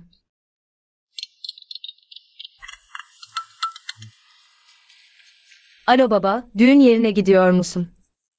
Hemen çıkıyorum. Bugünden sonra gerçek bir yetişkin olacaksın, hep seni. Çok kontrol ettiğimi söylerdin, evlenince artık seni. Kontrol edemeyeceğim. Askerdeyken de beni kontrol edemiyordun. Evet. Gerçekten 6 yıl evden uzakta kalıp, sonunda. En genç albay, Onur'un benimle ilgili olmasa da. Ama bir baba olarak seninle gurur duyuyorum. Baba ne yapıyorsun? Birden böyle duygusal olma. Düğün yerinde gözyaşlarına boğulma sakın. Yoksa ömür boyu süren itibarın mahvolur. Haklısın, o zaman şimdilik kapatıyorum. Görüşürüz. Hem. Gizlice ağlıyor. Damat ve gelini davet ediyoruz. Yüzükleri takas edin.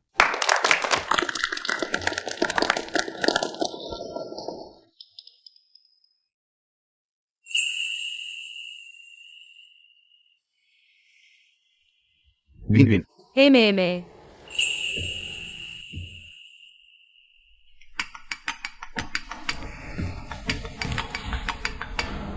Uzakçı. Alo. Bayan Lanyin, aile rehberimiz vefat etti.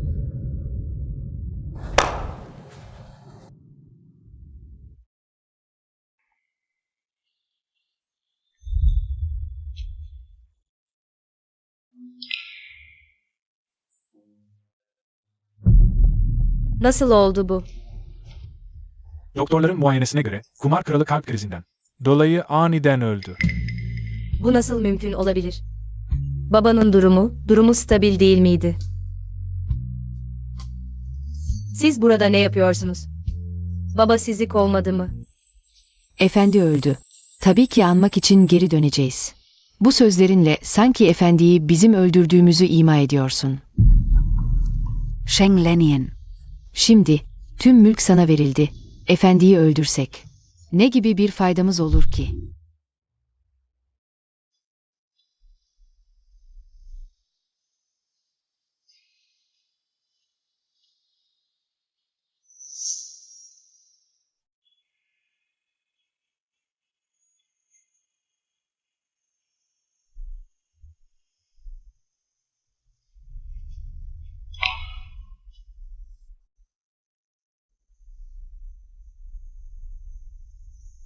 Uşak. Otopsi ayarla. Tamam. Efendi. Bak işte, bu senin kayırdığın ve sevdiğin kızın. Tek bir sözüne inanmayarak seni parçalayacak, ruhunu. Huzura kavuşturmayacak. Sheng Lanyin, gökyüzü adaletlidir. Anma. Gerçekten cezalandırılmaktan korkmuyor musun? Artık efendi öldü. Ben bu ailenin büyüğüyüm. Efendinin cenaze işlerini ben üstleniyorum. Otopsiye izin vermiyorum. Büyük. Eskiden zar zor bir kariye olarak adlandırılabilirdin, şimdi ise. Sadece adı sana olmayan, evin içine girmiş bir metresin. Sheng Lanyin, ölmek mi istiyorsun?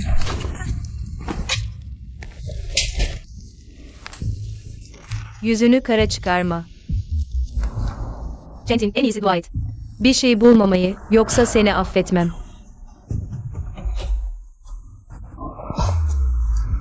Kim kocamın cesedine dokunmaya cesaret ederse. Onunla ölümüne savaşırım.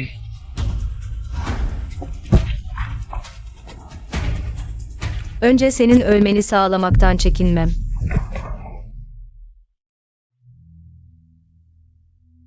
Sheng Lanyin, emin misin? Bu kadar acımasız olmak zorunda mısın? Efendi öldü bile.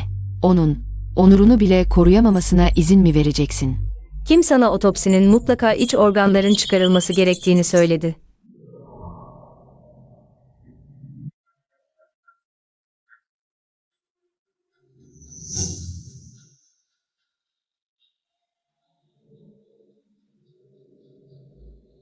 Bayan Sheng, ölünün kulağının arkasında bir iğne izi var. Muhtemelen hayattayken bir ilaç enjekte edilmiş. Tam olarak ne olduğunu.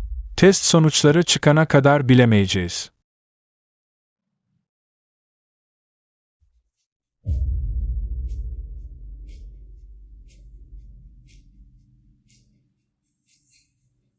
Sen mi yaptın? Ben değilim. Babamın odasındaki kamera kayıtları nerede? Kamera tam da o sırada bozulmuş. Centin, bilmiyor musun? Kayıtlar buluta yükleniyor. Bir hacker bulup baktığımda her şey ortaya çıkacak.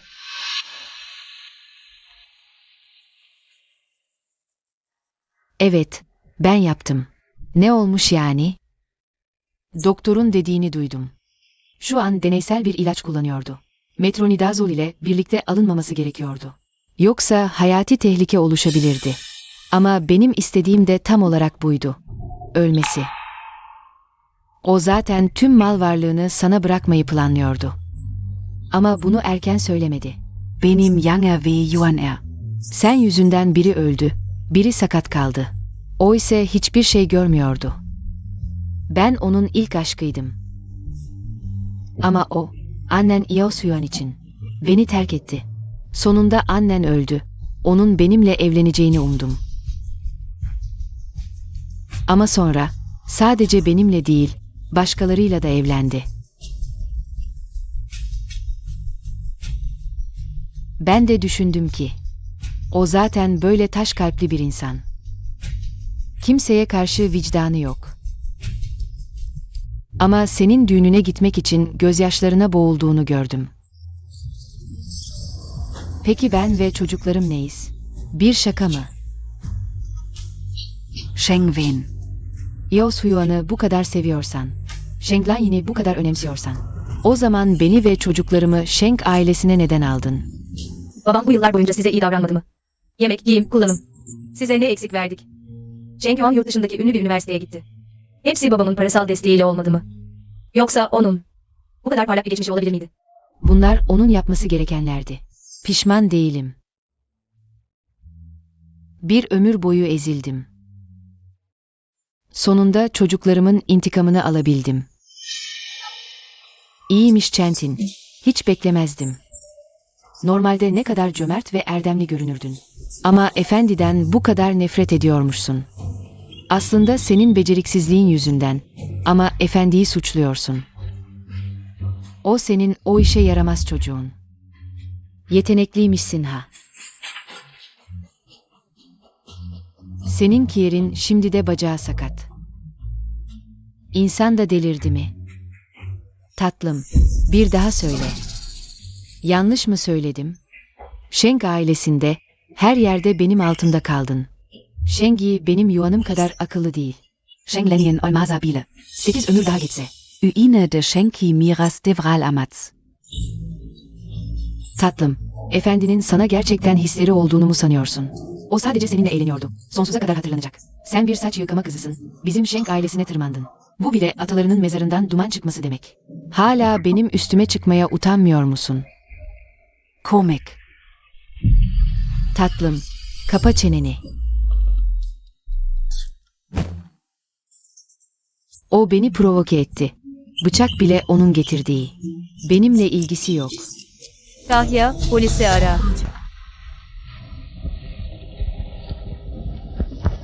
Acı. Baba çok aptalca davrandı mı sence? Kurt'u eve çağırdı, sonunda böyle bir sona geldi. Evet. Eğer ömrü boyunca Shao Hanım'a sadık kalsaydı, belki de böyle bir son olmazdı. Ama anlaması çok geç oldu, daha dün bana gelip. Düğünüme geleceğini söylemişti, çok duygusal bir andı. Meğer bu onun son sözleri olacakmış. Lanyin Hanım, gömülme vakti geldi.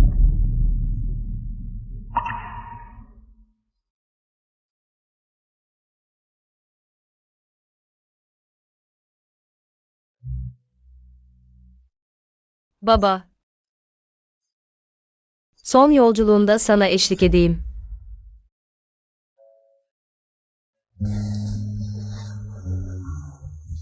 Gir. Acı.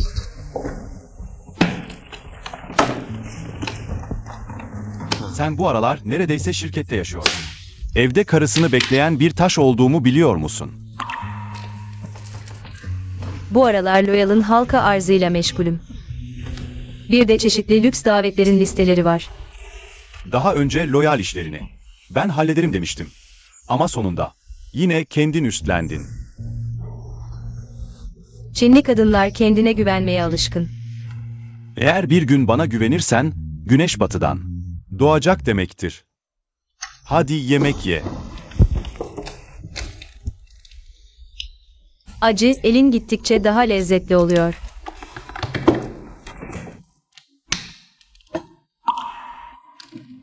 Bu ne? Bu şirketinin anahtarı, her gün yemek tarifleri çalışıyorum. Çalışanlar bana çok kızıyor. Bu yüzden karar verdim. Ailesini sana emanet ediyorum. Beni öldürmek mi istiyorsun? Ama bu kadar samimi olduğuna göre. O zaman kabul ediyorum. Para kazanmak için kim daha fazla para istemez ki? Küçük para canavarı. Bugünün ne günü olduğunu hatırlıyor musun? Ne günü? Sözleşmenin sona erdiği gün, yenilemek ister misiniz hanımefendi?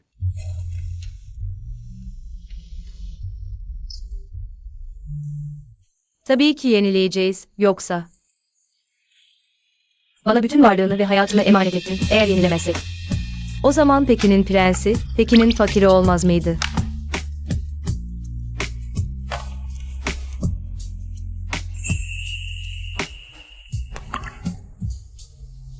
Bayan Xi. Kocacığım,